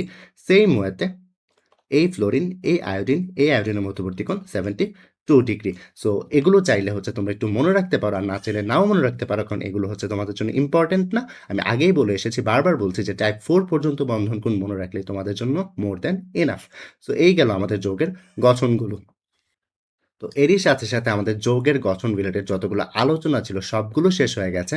এখন আমরা সিকিউতে যে কোয়েশ্চেন আমাদের আসে সেগুলো আমরা একটা একটা করে সলভ করব। আর সলভ করার আগে একটা চার্ট দেখে নেব, যেখানে আমরা মোটামুটি সামারি করে রেখেছি এতক্ষণ পর্যন্ত যা পড়েছি সেটার। সো প্রবলেম আমরা একটু পর হচ্ছে পরের স্লাইড থেকেই শুরু করব, যেগুলো আমাদের সিকিউতে বা সৃজনশীলে আসে। বাট তার আগে একটু সামারি আকারে আমরা দেখে নেব যে এতক্ষণ পর্যন্ত আমরা কি পড়েছি। তো একটু আগে আমরা 7 টাইপের জ্যামিতিক গঠন বা যৌগের গঠন বা অণুর আকৃতি দেখেছি। সেগুলো কি ছিল? সরল রৈখিক, ত্রিকোণাকার সমতলীয় গঠন, চতুস্তলকীয় গঠন, ত্রিকোণাকার দ্বিপিরামিডীয় গঠন, অষ্টকতলীয় গঠন এবং পঞ্চভুজীয় দ্বিপিরামিড গঠন। যেখানে দেখেছিলাম সরল রৈখিক যে জ্যামিতিক গঠনটা আছে সেখানে বন্ধন কোণ থাকে 180 ডিগ্রি, এবং তার উদাহরণস্বরূপ আমরা এই যৌগগুলোকে নিয়েছিলাম। অন্যদিকে ত্রিকোণাকার সমতলীয় অণুর আকৃতি ছিল, তার বন্ধন কোণ ছিল 120 ডিগ্রি, যাদের উদাহরণ আমরা এগুলো দেখেছিলাম, রাইট? অন্যদিকে চতুস্তলকীয় যে আকৃতি ছিল তার বন্ধন কোণ ছিল 109.5 ডিগ্রি, এবং উদাহরণস্বরূপ আমরা মিথেন এবং কার্বন টেট্রাক্লোরাইডকে দেখেছিলাম, রাইট? দেন ত্রিকোণাকার দ্বিপিরামিডও যেটা ছিল তার বন্ধন কোণ আমরা অনেকগুলো দেখেছিলাম, 90, 120 এবং 180 ডিগ্রি, এবং তার উদাহরণস্বরূপ আমরা এই যৌগসমূহ দেখেছি। দেন অষ্টকতলীয় যে জ্যামিতিক গঠন বা অণুর আকৃতি ছিল তার বন্ধন কোণ ছিল 90 ডিগ্রি, এবং উদাহরণ হিসেবে আমরা দেখেছিলাম এই যৌগটাকে। তাই তো অষ্টকতলীয় গঠনে শুধু 90 ডিগ্রি ছিল না, অষ্টকতলীয় গঠনে 180 ডিগ্রিও ছিল, রাইট? সেটা আমরা দেখে এসেছি। তো এইখানে একটু কারেকশন করে নিবে, এখানে অষ্টকতলীয় গঠনে 90 ডিগ্রি এবং 180 ডিগ্রি ছিল। আর অন্যদিকে পঞ্চভুজ দ্বিপিরামিড যে গঠন ছিল সেখানে বন্ধন কোণ কত ছিল? 72 ডিগ্রি, 90 ডিগ্রি অ্যান্ড 180 ডিগ্রি, এবং উদাহরণ হিসেবে আমরা দেখেছিলাম IF7, রাইট? তো এতে করে লাভটা কি? দেখো এখানে জ্যামিতিক যে গঠনগুলো আছে তাদের মাধ্যমে আমরা আসলে সংকরণকে ব্যাখ্যা করতে পারি। কিরকম দেখো, sp সংকরায়ন যে সকল যৌগে হয় সে সকল যৌগের জ্যামিতিক গঠনটা হয় সরল রৈখিক। sp সংকরায়ন যে সকল যৌগের কেন্দ্রীয় পরমাণুতে হয় সে সকল যৌগ দেখতে হয় সরল রৈখিক। অন্যদিকে sp2 সংকরায়ন যে সকল যৌগের কেন্দ্রীয় পরমাণুতে হয় তারা দেখতে হয় ত্রিকোণাকার সমতলীয়, অ্যান্ড sp3 যে সকল যৌগের যে সকল যৌগের কেন্দ্রীয় পরমাণুতে sp3 হয়ে থাকে সংকরায়ন তাদের জ্যামিতিক গঠনটা হয় চতুস্তলকীয়। আর sp3d এর জন্য সেটা হয় ত্রিকোণাকার দ্বিপিরামিডীয় গঠন, sp3d2 এর জন্য অষ্টকতলীয়, আর sp3d2 এর জন্য পঞ্চভুজীয় দ্বিপিরামিড। তো এগুলো একটু মাথায় সামারি হিসেবে রাখতে হবে, কারণ একটু পরেই হচ্ছে আমরা 5টা কোয়েশ্চেন সলভ করব। ওই 5টা কোয়েশ্চেন সলভের ক্ষেত্রে এই টেবিলটা আমার খুব বেশি দরকার হবে। সো এগুলো একটু মাথায় রাখবে। আর জ্যামিতিক গঠন, এই যে সরলরৈখিক জ্যামিতিক গঠন দেখতে কেমন, ত্রিকোণাকার সমতলীয় জ্যামিতিক গঠন দেখতে কেমন, অর্থাৎ এই ইত্যাদি যে সবগুলো এখানে জ্যামিতিক গঠন আছে সেগুলো দেখতে কেমন, এগুলো কিন্তু তোমাদের মাথায় থাকা লাগবে। সো আমি যেটা সাজেস্ট করব, আগে সেগুলো এঁকে প্র্যাকটিস করে দেন হচ্ছে আবার ভিডিওটা শুরু করো। আদারওয়াইজ বুঝতে একটু কষ্ট হবে। তো এগুলোই হচ্ছে এখানে ব্যাপার। তো আমি যেটা বলেছিলাম সেটা হচ্ছে এইখান থেকে এই যে সংকরায়নগুলো আছে sp3 পর্যন্ত, এদিকে হচ্ছে স্যাররা একটু ফোকাস বেশি করে, কারণ এগুলো থেকে হচ্ছে তোমাদের কোয়েশ্চেনটা বেশি সেট করা হয়। তো এই যে sp সংকরায়ন, sp2 সংকরায়ন এবং sp3 সংকরায়নে হচ্ছে তোমাদের জ্যামিতিক যে গঠন আছে সেগুলো হচ্ছে স্যাররা সৃজনশীলে একটু বেশি কোয়েশ্চেন সেট করে। তো এগুলো একটু ফোকাস দিয়ে ভালো করে মনে রাখবে, স্পেশালি বন্ধন কোণগুলো। আর এইখানে একদম যে এগুলো থেকে কোয়েশ্চেন করে না, অর্থাৎ sp3d, sp3d2 এগুলো থেকে যে কোয়েশ্চেন করে না তাও না, তারপরেও হচ্ছে একটু ফোকাসটা বেশি ওইদিকে করা হয়, বাট এগুলো থেকেও কোয়েশ্চেন হতে পারে। সো একটু এগুলো দেখে রাখবে। তো এইখানে এগুলোর পাশাপাশি আরেকটা জিনিস মনে রাখতে হবে, যেটা খুবই ইম্পর্টেন্ট একটা জিনিস, সেটা হচ্ছে এই যে এখন টেবিলটা টানলাম, এই টেবিলে যদি একটু লক্ষ্য করে দেখবে যে এই যে উদাহরণগুলো নিয়েছি এইখানে একটা যৌগতেও তোমরা মুক্ত জোড় ইলেকট্রন পাবে না। তোমরা চাইলে সবগুলো একটা একটা করে ক্যালকুলেট করে দেখতে পারো যে এখানে উদাহরণ যা নিয়েছি একটারও মুক্ত জোড় ইলেকট্রন থাকবে না। অর্থাৎ এই যে টেবিলটা আছে বা এই যে গঠনগুলো আছে সেটা শুধুমাত্র তখনই খাটবে যখন কেন্দ্রীয় পরমাণুতে মুক্তজোড় ইলেকট্রন থাকবে না। এই কথাটা ভালোভাবে মাথায় রাখবে যে কেন্দ্রীয় পরমাণুতে যখন মুক্ত জোড় ইলেকট্রন থাকবে না, তখনই এই জ্যামিতিক গঠনগুলো এবং এই বন্ধন কোণ হবে। তবে সংকরায়ন নির্ণয়ের যে টেকনিকগুলো দেখিয়েছি বা যে ব্যাপারগুলো সংকরণের পড়েছি, বাকি সবগুলো সেম থাকবে, কোনো প্রবলেম হবে না। বাট মনে রাখবে যেটা, কেন্দ্রীয় পরমাণুতে মুক্ত জোড় ইলেকট্রন যদি থাকে বা জ্যামিতিক গঠনটা এরকম হবে না এবং বন্ধন কোণটাও এরকম হবে না।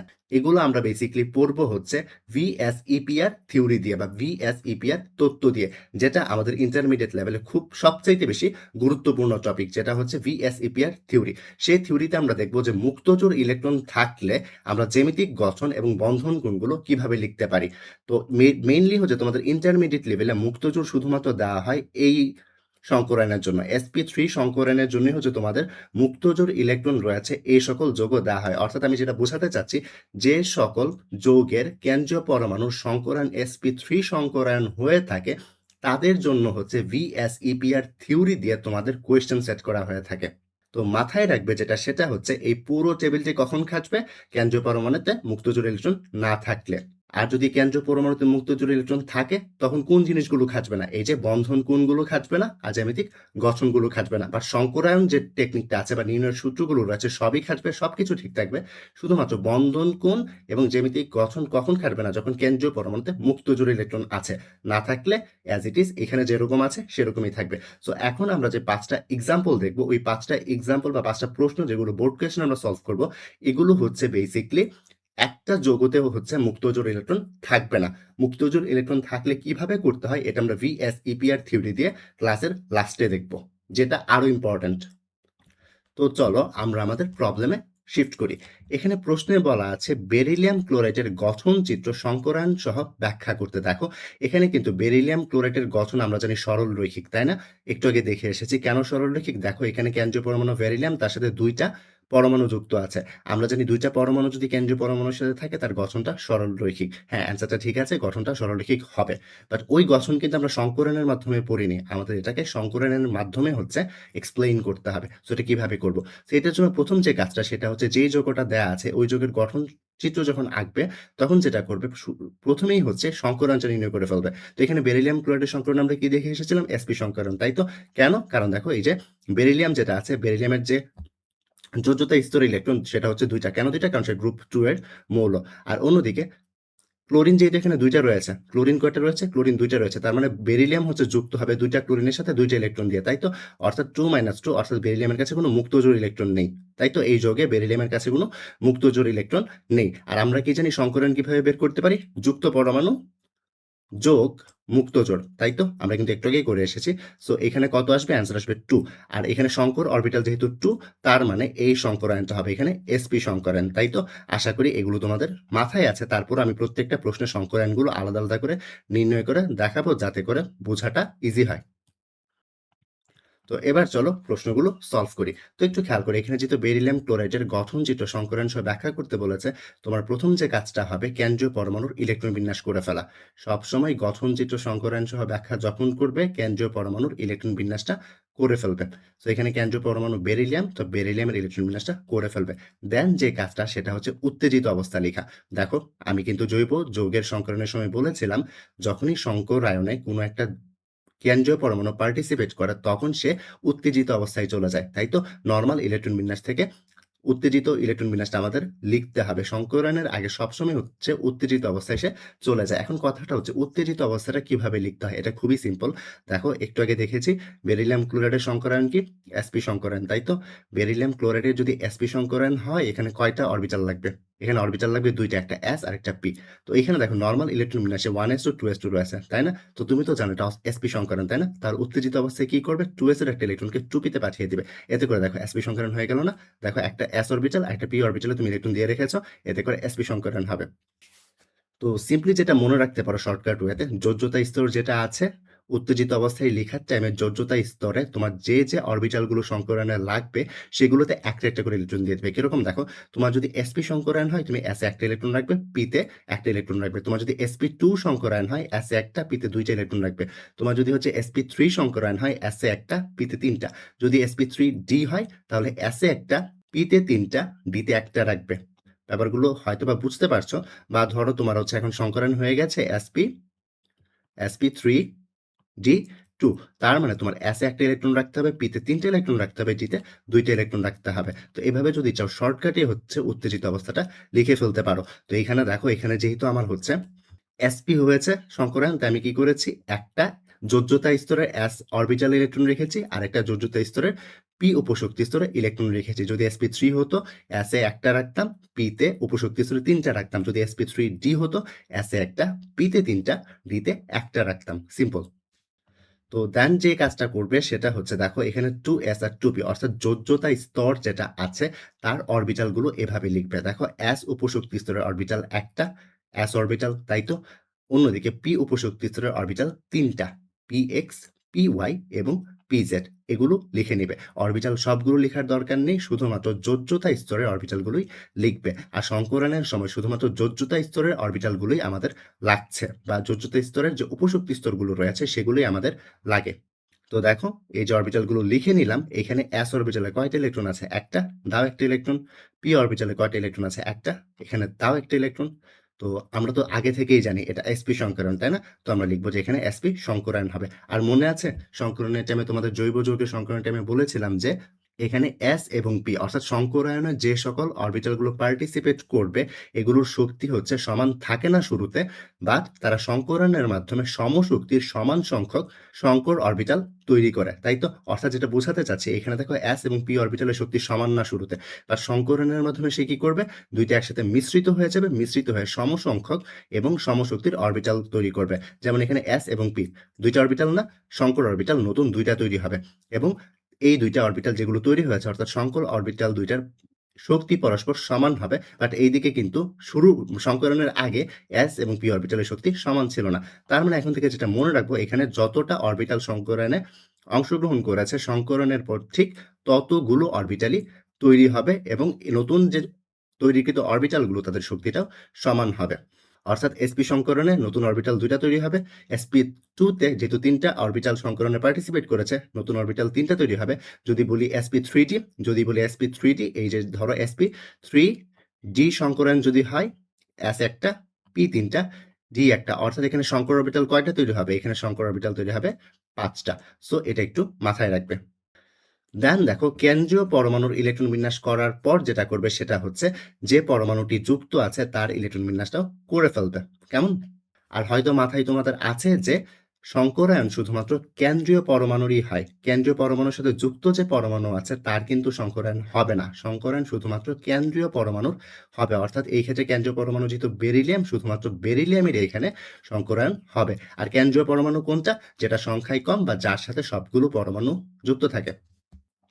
তো এবার যদি গঠন চিত্রটা আঁকতে যাই, তো আমাদের তো মাথায় আছে যে বেরিলিয়াম যেটা ছিল, বেরিলিয়াম ক্লোরাইড, তার আকারটা সরলরৈখিক। কেন সরলরৈখিক? কারণ সে হচ্ছে sp সংকরায়ন।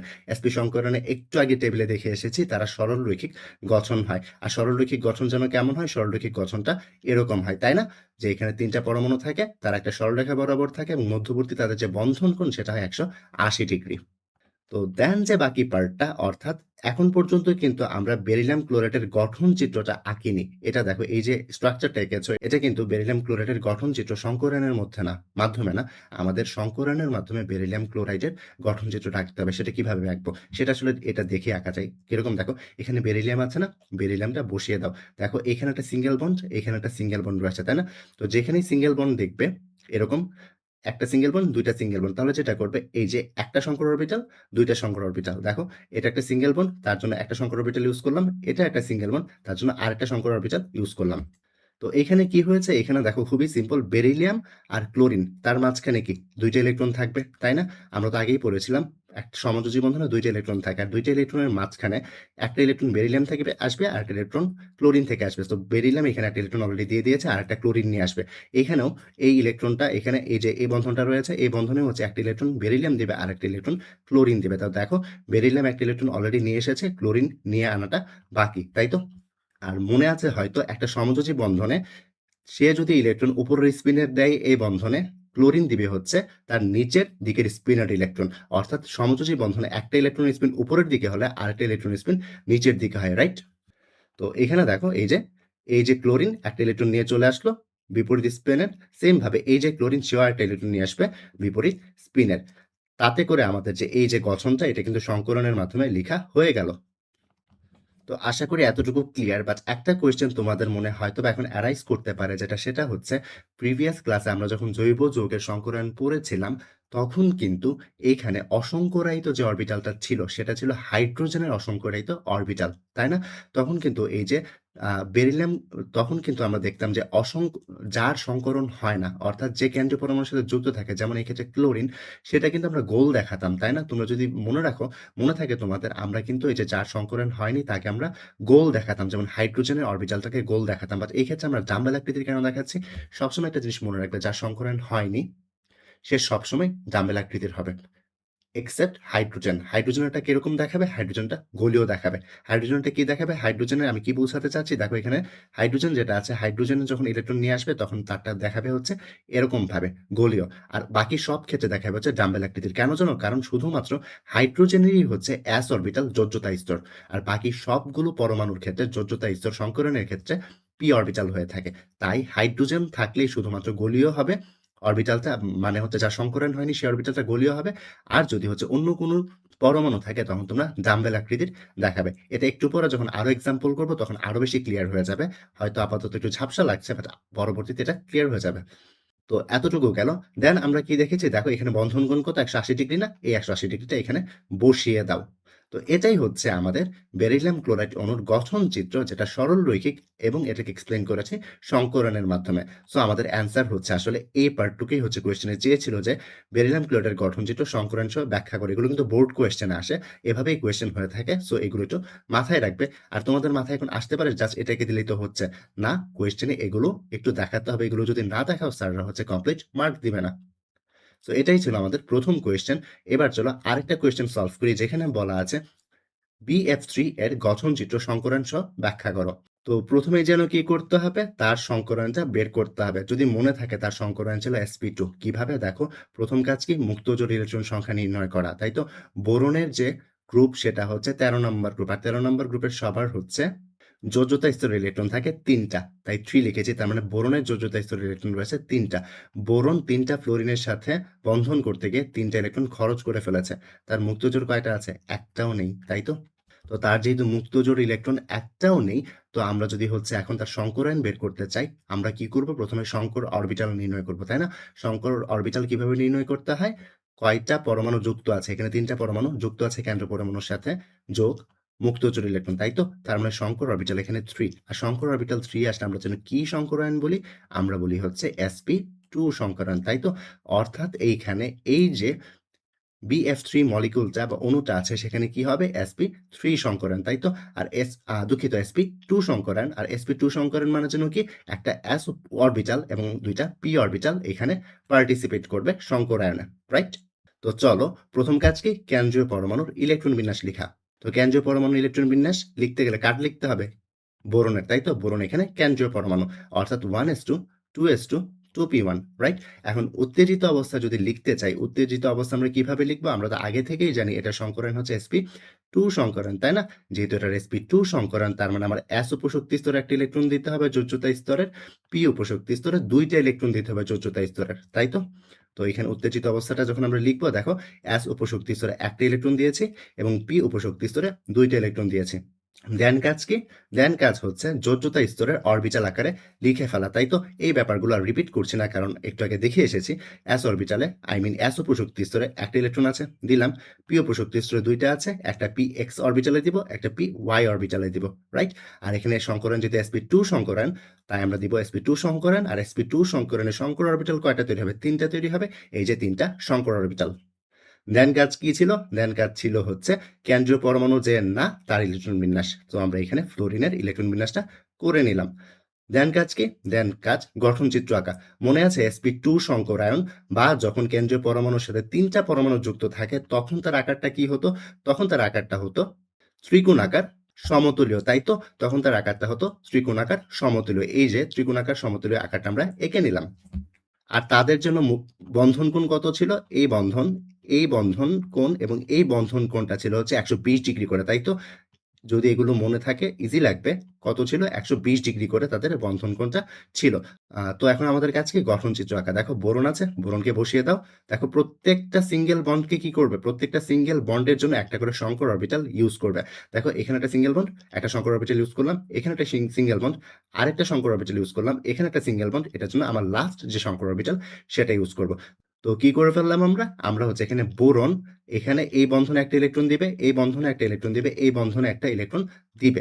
দিয়ে দিলাম। এখন ফ্লোরিন আরেকটা ইলেকট্রন নিয়ে আসা বাকি, তাই তো? আর ফ্লোরিন কি ইলেকট্রন নিয়ে আসবে? বিপরীত স্পিনের ইলেকট্রন নিয়ে আসবে, তাই তো? আর এখানে ফ্লোরিন যেহেতু যুক্ত আছে তার মানে অরবিটালটা আমরা ডাম্বেল আকৃতির দেখাবো। যদি হাইড্রোজেন থাকে তখন শুধু হবে হচ্ছে গোলাকৃতি, আর বাকি সব ক্ষেত্রে আমরা ডাম্বেল আকৃতির দেখাবো। সো এভাবেই হচ্ছে চাইলে আমরা সংকরণটা করে ফেলতে পারি। আর বন্ধন কোণ কত বলেছি? ১২০ ডিগ্রি। তো এটাই হচ্ছে আমাদের সংকরায়নের মাধ্যমে BF3 অণুর গঠন চিত্র দেখানো, যেটা হচ্ছে ত্রিকোণাকার সমতলীয় আকৃতির। তো এটাই ছিল BF3 অণু এর গঠন চিত্র সংকরণের মাধ্যমে। তো এবার চলো আরেকটা প্রবলেম সলভ করি, যেখানে বলা আছে মিথেনের গঠন চিত্র সংকরণ সহ ব্যাখ্যা করো।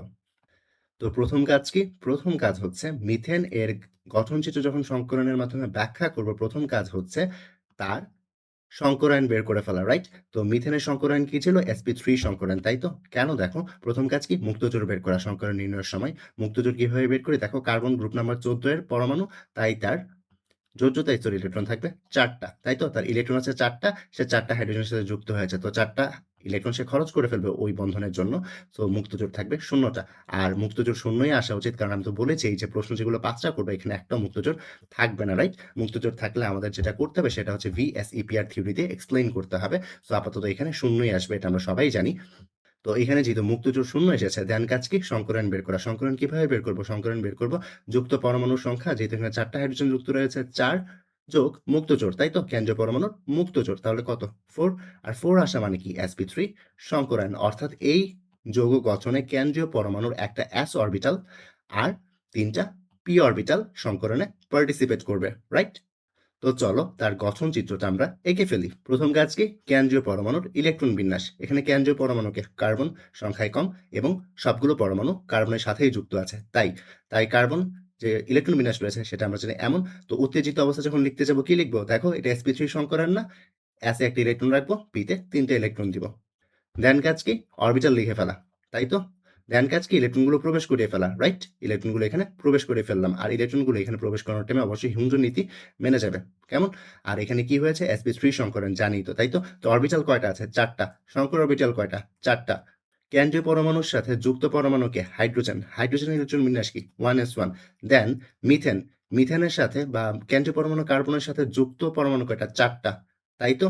4টা হলে তার যে গঠনটা কেমন হয়? চতুস্তলিকীয় হয়, তাই তো? তার গঠনটা চতুস্তলিকীয় হয়ে থাকে। বা বলতে পারি sp3 সংকরণের গঠনটা কেমন হয়? চতুস্তলিকীয়, রাইট? তো এখানে আমি একটু ড্যাশ দিতে ভুলে গেছি। এই ড্যাশগুলো একটু দিয়ে রাখবে, কেমন? এই ড্যাশটা আমি এখানে দিতে ভুলে গেছি।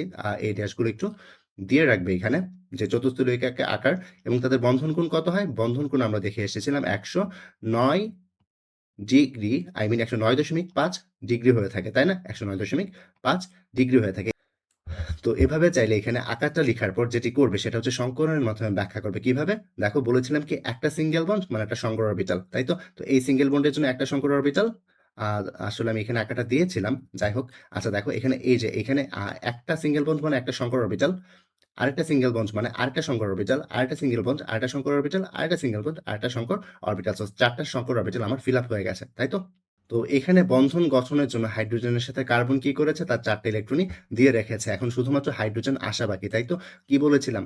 যার সংকরায়ন হচ্ছে না তার যে অরবিটালটা আসবে সেটা সবসময় p অরবিটাল, বাট হাইড্রোজেন থাকলে s অরবিটাল বা গোলীয়, তাই তো? তো এখানে গোলীয় দিচ্ছি, এই যে গোলীয় দিচ্ছি। আর কি মনে রাখতে হবে? মনে রাখতে হবে যে হাইড্রোজেন বা নতুন যে অসংকরায়িত অরবিটালটা আসবে, অর্থাৎ কেন্দ্রীয় পরমাণু না, যে পরমাণুটা হচ্ছে এখানে আসবে নতুন করে, সেটা কি হবে? সেটা কিন্তু অবশ্যই বিপরীত স্পিনের ইলেকট্রন নিয়ে আসবে, কারণ একটা সমযোজী বন্ধনে একটা ইলেকট্রনের স্পিন যদি উপরের দিকে হয় আরেকটাকে অবশ্যই নিচের দিকে হতে হয়, না হলে বন্ধনটা গঠন হবে না। আর কি বলেছিলাম? এখানে বন্ধন কোণ প্রত্যেকটার জন্য কত? 109.5 ডিগ্রি, তাই তো? তো এটাই হচ্ছে আমাদের মিথেন অণুর গঠন, যেটা চতুস্তরিকীয় আকারের, যাকে আমরা ব্যাখ্যা করেছি সংকরণের মাধ্যমে। তো এবার চলো আমাদের আরেকটা প্রবলেমে যাই, যেখানে বলা আছে PCl5 এর গঠন চিত্র সহ সংকরায়নটা ব্যাখ্যা করতে। তো প্রথম কাজ কি? প্রথম কাজ হচ্ছে তার সংকরায়ন বের করে ফেলা। সংকরায়ন কত বের করেছিলাম? যদি মনে থাকে তার সংকরায়ন ছিল হচ্ছে sp3d। বাট আবার একটু বের করি। দেখো এখানে কেন্দ্রীয় পরমাণুকে ফসফরাস। ফসফরাসের হচ্ছে যোজ্যতা স্তর ইলেকট্রন 5, কারণ সে গ্রুপ 15 এর মৌল। ওকে? আর ওইদিকে হচ্ছে ক্লোরিন যুক্ত আছে 5 টা। তো 5 টা ক্লোরিনের সাথে তার বন্ধন গঠন করতে কত লাগবে? 5 টা ইলেকট্রন লাগবে। মুক্তজোড় কয়টা আছে? মুক্তজোড় একটাও নেই, অর্থাৎ 0 টা মুক্তজোড় ইলেকট্রন আছে। সংকর অরবিটাল কয়টা? সংকর অরবিটাল বের করার জন্য যুক্ত পরমাণুর সংখ্যা কয়টা পরমাণুর সাথে যুক্ত রয়েছে? 5 টা। এবং মুক্তজোড় কয়টা? 0 টা। অ্যান্সার কত? 5। 5 হলে সংকরায়ন কত? sp3d, তাই তো? অর্থাৎ একটা s অরবিটাল, 3 টা p অরবিটাল, একটা d অরবিটাল হচ্ছে এই ক্ষেত্রে ইউজ হবে সংকরায়নে কার? কেন্দ্রীয় পরমাণুর, অর্থাৎ এখানে ফসফরাসের। তো এটাই ছিল হচ্ছে এখানে সংকরায়ন বের করার শর্টকাট টেকনিক। আমরা কিন্তু সংকরায়ন কিভাবে বের করতে হয় আমরা কিন্তু অনেকগুলো সূত্র দিয়ে বের করেছি এতক্ষণ। বাট এখন হচ্ছে চাইলে আমরা শর্টকাটেও বের করতে পারি। সো যেটা ইজি লাগে তোমাদের কাছে সেটাই ইউজ করতে পারো। তো প্রথম কাজ কি? এটার অ্যান্সার করার জন্য কেন্দ্রীয় পরমাণুর ইলেকট্রন বিন্যাসটা লিখতে হবে। তাই তো কেন্দ্রীয় পরমাণুকে ফসফরাস, ফসফরাসের ইলেকট্রন বিন্যাস কি? 1s2, 2s2, 2p6, 3s2, 3p3। তো একটু দেখো এখানে যোজ্যতা স্তর কি? 3 নাম্বার শক্তি স্তর, তাই না? 3 নাম্বার শক্তি স্তর হচ্ছে আমাদের যোজ্যতা স্তর। তো উত্তেজিত অবস্থা লিখতে হবে, তাই তো? উত্তেজিত অবস্থা লিখতে গেলে কি লাগে? সংকরায়নটা আমাদের মনে রাখা লাগে, তাই না? বের করে রাখা লাগে। তো দেখো এখানে sp3d, রাইট? তো উত্তেজিত অবস্থায় যোজ্যতা স্তরের s এ একটা ইলেকট্রন থাকবে, p তে কয়টা থাকবে? 3 টা থাকবে। আর d তে কয়টা রাখতে হবে? d তে একটা রাখতে হবে, তাই তো? সো d তে আমরা এখানে একটা রাখবো, s এ একটা রাখবো। এই যে s অল্পশক্তি স্তরে একটা কেন রাখছি? কারণ s অরবিটাল আমাদের একটা পার্টিসিপেট করবে। p তে 3 টা কেন রেখেছি? কারণ p এর 3 টা অরবিটাল লাগবে। d এর একটা কেন লিখেছি? কারণ d এর একটা অরবিটাল লাগবে। পরের কাজ কি? পরের কাজ হচ্ছে অরবিটালগুলোতে ইলেকট্রন ফিল করে ফেলা, তাই না? এটা হচ্ছে 3s অরবিটাল। প্রথম যেটা দেখতে পাচ্ছ এটা হচ্ছে 3s অরবিটাল। তোমরা একটু উপরে লিখে দিও। এটা হচ্ছে 3s অরবিটাল। আর এই যে 3টা দেখতে পাচ্ছ এটা হচ্ছে 3p উপশক্তি স্তরের 3টা অরবিটাল। আর এখানে যে 5টা অরবিটাল দেখতে পাচ্ছ এটা হচ্ছে 3d উপশক্তি স্তরের 5টা অরবিটাল। কেমন? তোমাদের যদি নামগুলো মনে না থাকে আমি একটু বলে ফেলি। এটা তো s অরবিটাল, এটা px অরবিটাল, এটা py অরবিটাল, এটা হচ্ছে pz অরবিটাল। আর d এর উপশক্তি স্তর হচ্ছে 5টা। একটা হচ্ছে dxy অরবিটাল, পরেরটা হচ্ছে ডি ওয়াই জেড অরবিটাল, পরেরটা হচ্ছে ডি জেড এক্স অরবিটাল, তারপরেরটা হচ্ছে D x square y square orbital, আর তারপরেরটা হচ্ছে ডি জেড স্কোয়ার অরবিটাল। তো এখানে এসে কয়টা ইলেকট্রন ঢুকবে? একটা, দাও একটা। দেন পিতে কয়টা? তিনটা, দাও তিনটা। ডিতে কয়টা? একটা। তো এখানে টোটাল কয়টা অরবিটাল পার্টিসিপেট করলো? এখানে আমি একটু ভুলে গেছি এখানে লেবেল করতে। এটা হচ্ছে ডি এক্স ওয়াই অরবিটাল। আশা করি এটা মনে আছে তোমাদের। তো দেখো এখানে সংকরায়ন কি হবে? সংকরায়ন এখানে sp3 ডি হবে, তাই তো? সেখানে sp3d সংকরণ কয়টা অরবিটাল পার্টিসিপেট করেছে? একটা, দুইটা, তিনটা, চারটা, পাঁচটা। সংকর অরবিটাল কয়টা হবে? পাঁচটাই তো হবে। দেন কেন্দ্রীয় পরমাণুর সাথে যুক্ত কে আছে? ক্লোরিন। ক্লোরিনের ইলেকট্রন বিন্যাস করলাম। দেন গঠন চিত্র, রাইট? তো গঠন চিত্র যখন আমরা আঁকবো আমরা তো দেখে এসেছিলাম যে sp3d হলে এবং মুক্তজোড় ইলেকট্রন না থাকলে তখন গঠনটা কেমন হয়? গঠনটা হচ্ছে তখন ত্রিকোণাকার দ্বিপিরামিড হয়, রাইট? তো এখানে ত্রিকোণাকার দ্বিপিরামিড গঠনটা লিখলাম। দেন কাজ কি? মিডলে যেটা আছে অর্থাৎ কেন্দ্রীয় পরমাণু লিখো। দেন প্রত্যেকটা সিঙ্গেল বন্ড, এখানে কয়টা? একটা, দুইটা, তিনটা, চারটা, পাঁচটা। প্রত্যেকটা সিঙ্গেল বন্ডকে রিপ্লেস করে প্রত্যেকটা সংকর অরবিটাল দিয়ে দাও। সো প্রত্যেকটা সংকর অরবিটাল প্রত্যেকটা সিঙ্গেল বন্ডের জায়গায় প্লেস করে দিলাম। দেন কাজটা কি? দেখো এখানে ফসফরাস প্রত্যেকটা বন্ধনে একটা করে ইলেকট্রন দিয়ে রেখেছে না? প্রত্যেকটা বন্ধনে একটা করে ইলেকট্রন দিয়ে রেখেছে। এখন ক্লোরিনকে কি করতে হবে? সমযোজী বন্ধন গঠন করার জন্য বিপরীত স্পিনের একটা একটা করে ইলেকট্রন আনতে হবে, রাইট? সো সে একটা একটা করে ইলেকট্রন নিয়ে আসলো। এতে করে সমযোজী বন্ধনটা গঠন হয়ে গেল এবং সংকরণের যে গঠন চিত্রটা সেটা আমাদের হয়ে গেল। চাইলে এখানে বন্ধন কোণটাও তোমরা অ্যাড করতে পারো। আমি এখানে করিনি, বাট তোমরা চাইলে বন্ধন কোণটাও অ্যাড করে দিতে পারো। আর এইখানে নতুন যে আগত অর্থাৎ কেন্দ্রীয় পরমাণুর বাইরে যে পরমাণুগুলো রয়েছে, অর্থাৎ কেন্দ্রীয় পরমাণু এখানে তো ফসফরাস। আর কেন্দ্রীয় পরমাণুর বাইরে কি আছে? ক্লোরিন না? ক্লোরিনের যে অরবিটালগুলো সেগুলো আমি কেন ডাম্বেল দেখেছি? কারণ এগুলো হচ্ছে অসংকরায়িত অরবিটাল। অসংকরায়িত অরবিটাল যদি হাইড্রোজেন না হয় তখন হচ্ছে কি হবে? তখন হচ্ছে ডাম্বেল আকৃতির হবে। হাইড্রোজেন হলে তোমরা গোলাকার দেখাবে। তো এটাই ছিল PCl5 এর গঠন চিত্র সংকলনের সাহায্যে আমরা ব্যাখ্যা করলাম। এবার চলো SF6 এর গঠন চিত্র আমরা সংকরণের মাধ্যমে ব্যাখ্যা করি। তো প্রথম কাজটা কি? প্রথম কাজটা ছিল হচ্ছে সংকরায়ন নির্ণয় করা, তাই তো? সংকরায়ন নির্ণয় করতে কি লাগে? সংকর অরবিটাল নির্ণয় করতে হয়। সংকর অরবিটাল নির্ণয় করতে কি লাগে? মুক্তজোড় আগে নির্ণয় করতে হয়, তাই তো? সো মুক্তজোড় এখানে কয়টা? দেখি। দেখো এখানে সালফার গ্রুপ 16 এর মৌল, তাই তার যোজ্যতা স্তরীয় ইলেকট্রন হচ্ছে 6টা এবং ফ্লোরিন কয়টার সাথে যুক্ত আছে? 6টা। কয়টা ইলেকট্রন দিবে সালফার? 6টা। তাতে করে মুক্তজোড় হবে 0, তাই তো? দেন কাজ কি? সংকর অরবিটাল বের করা, তাই তো? সংকর অরবিটাল বের করতে কি লাগে? সংকর অরবিটাল বের করতে লাগে হচ্ছে কেন্দ্রীয় পরমাণুর সাথে কয়টা পরমাণু যুক্ত আছে? কয়টা? ৬ টা যুক্ত আছে। মুক্তজোড় কয়টা? ০ টা। তাহলে সংকর অরবিটাল কয়টা? ৬ টা। সংকর অরবিটাল যদি ৬ টা হয়, সংকরায়ন কি? sp3d2, right? সংকরায়ন হবে sp3d2। তো আশা করি এগুলো তোমরা এখন মুখস্থ হয়ে গেছে। দেন পরের কাজ কি? কেন্দ্রীয় পরমাণুর ইলেকট্রন বিন্যাস। কেন্দ্রীয় পরমাণু এখানে কে? সালফার। কেন? কারণ তার সংখ্যা কম বা তার সাথে সবগুলো পরমাণু যুক্ত। সালফার ইলেকট্রন বিন্যাস কি? 1s2, 2s2, 2p6, 3s2, 3p4। তারপর কি করতে হবে? উত্তেজিত অবস্থা। উত্তেজিত অবস্থা কিভাবে লিখবো? এই যে সংকরায়ন দেখতে হবে। সংকরায়ন কি? sp3d2। এসে কয়টা ইলেকট্রন? একটা। পিতে কয়টা? তিনটা। ডিতে কয়টা? দুইটা। কোথায়? যোজ্যতা স্তরে, তাই তো? তো দেখো 1s2, 2s2, এটা 2 হবে। এটা আমি ভুলে 1 লিখে রেখেছি। এটা 2 হবে। কেমন?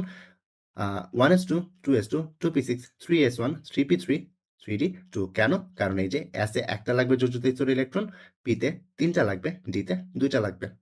দেন কাজ কি? দেন কাজ হচ্ছে যোজ্যতা স্তরের উপশক্তি স্তরগুলোর অরবিটাল লিখে ফেলা। তো 3s এর একটা অরবিটাল, 3p এর ৩ টা অরবিটাল, 3d এর ৫ টা অরবিটাল, তাই তো? 3s এ কয়টা ইলেকট্রন?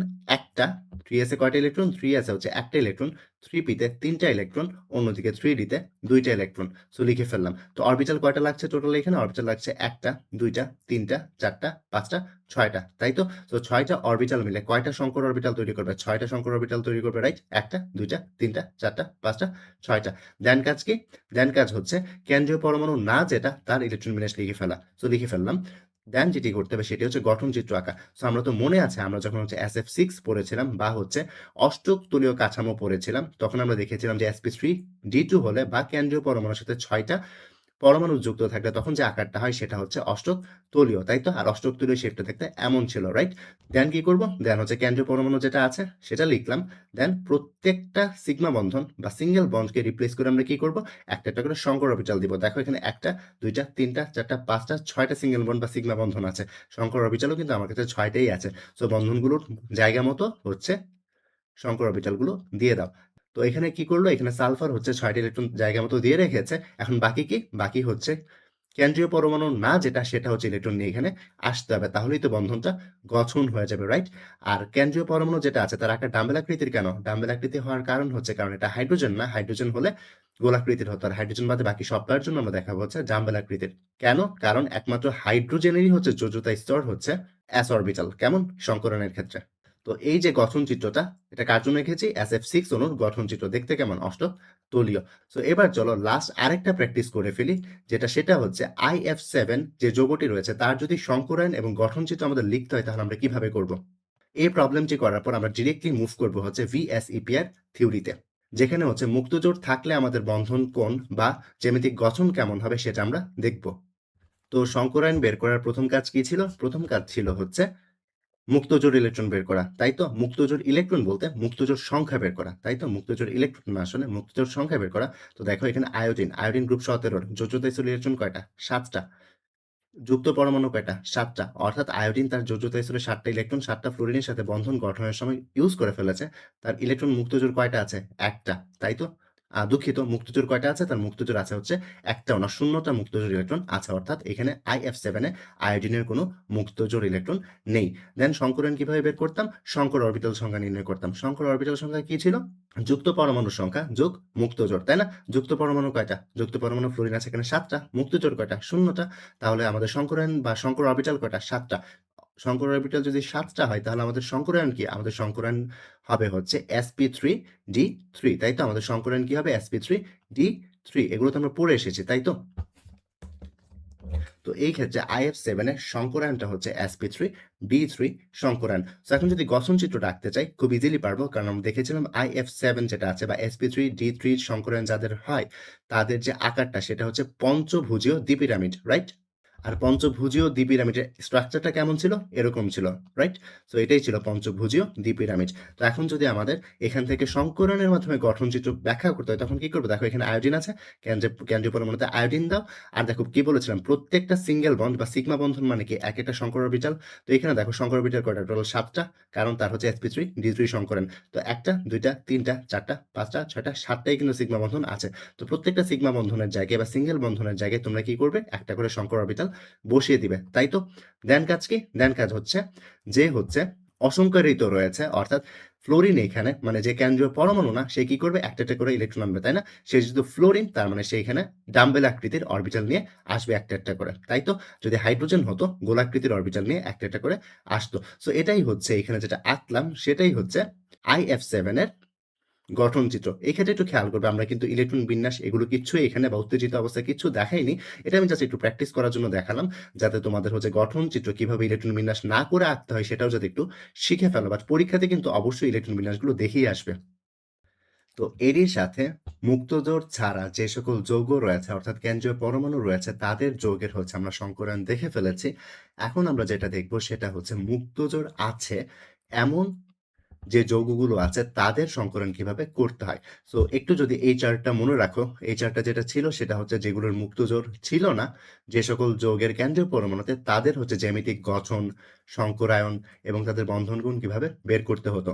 বাট তোমাদের যদি মনে থাকে আমি বলেছিলাম যে মুক্তজোড় ইলেকট্রন থাকলে তাদের যে গঠন এবং তাদের যে বন্ধন কোণ আছে সেটা চেঞ্জ হয়ে যায়, রাইট? সো এটাই হচ্ছে এখন এক্সপ্লেইন করবা। আর তোমাদের ইন্টারমিডিয়েট লেভেলে sp3 সংকরায়ন যেটা আছে সেখানেই শুধুমাত্র মুক্তজোড় ইলেকট্রন অ্যাড করা হয়। তাই যে সকল যৌগের কেন্দ্রীয় পরমাণুতে মুক্তজোড় রয়েছে তাদের সংকরায়ন হচ্ছে নর্মালি sp3 হয়ে থাকে তোমাদের ইন্টারমিডিয়েট সিলেবাসে। তাই আমি এই ক্লাস লেকচারে শুধুমাত্র sp3 যে সংকরায়ন আছে sp3 সংকরায়নে যে সকল যৌগের কেন্দ্রীয় পরমাণুতে মুক্তজোড় রয়েছে শুধুমাত্র তাদেরটাই ডিসকাস করব, কারণ এর বাইরে আমাদের সিলেবাসে নেই।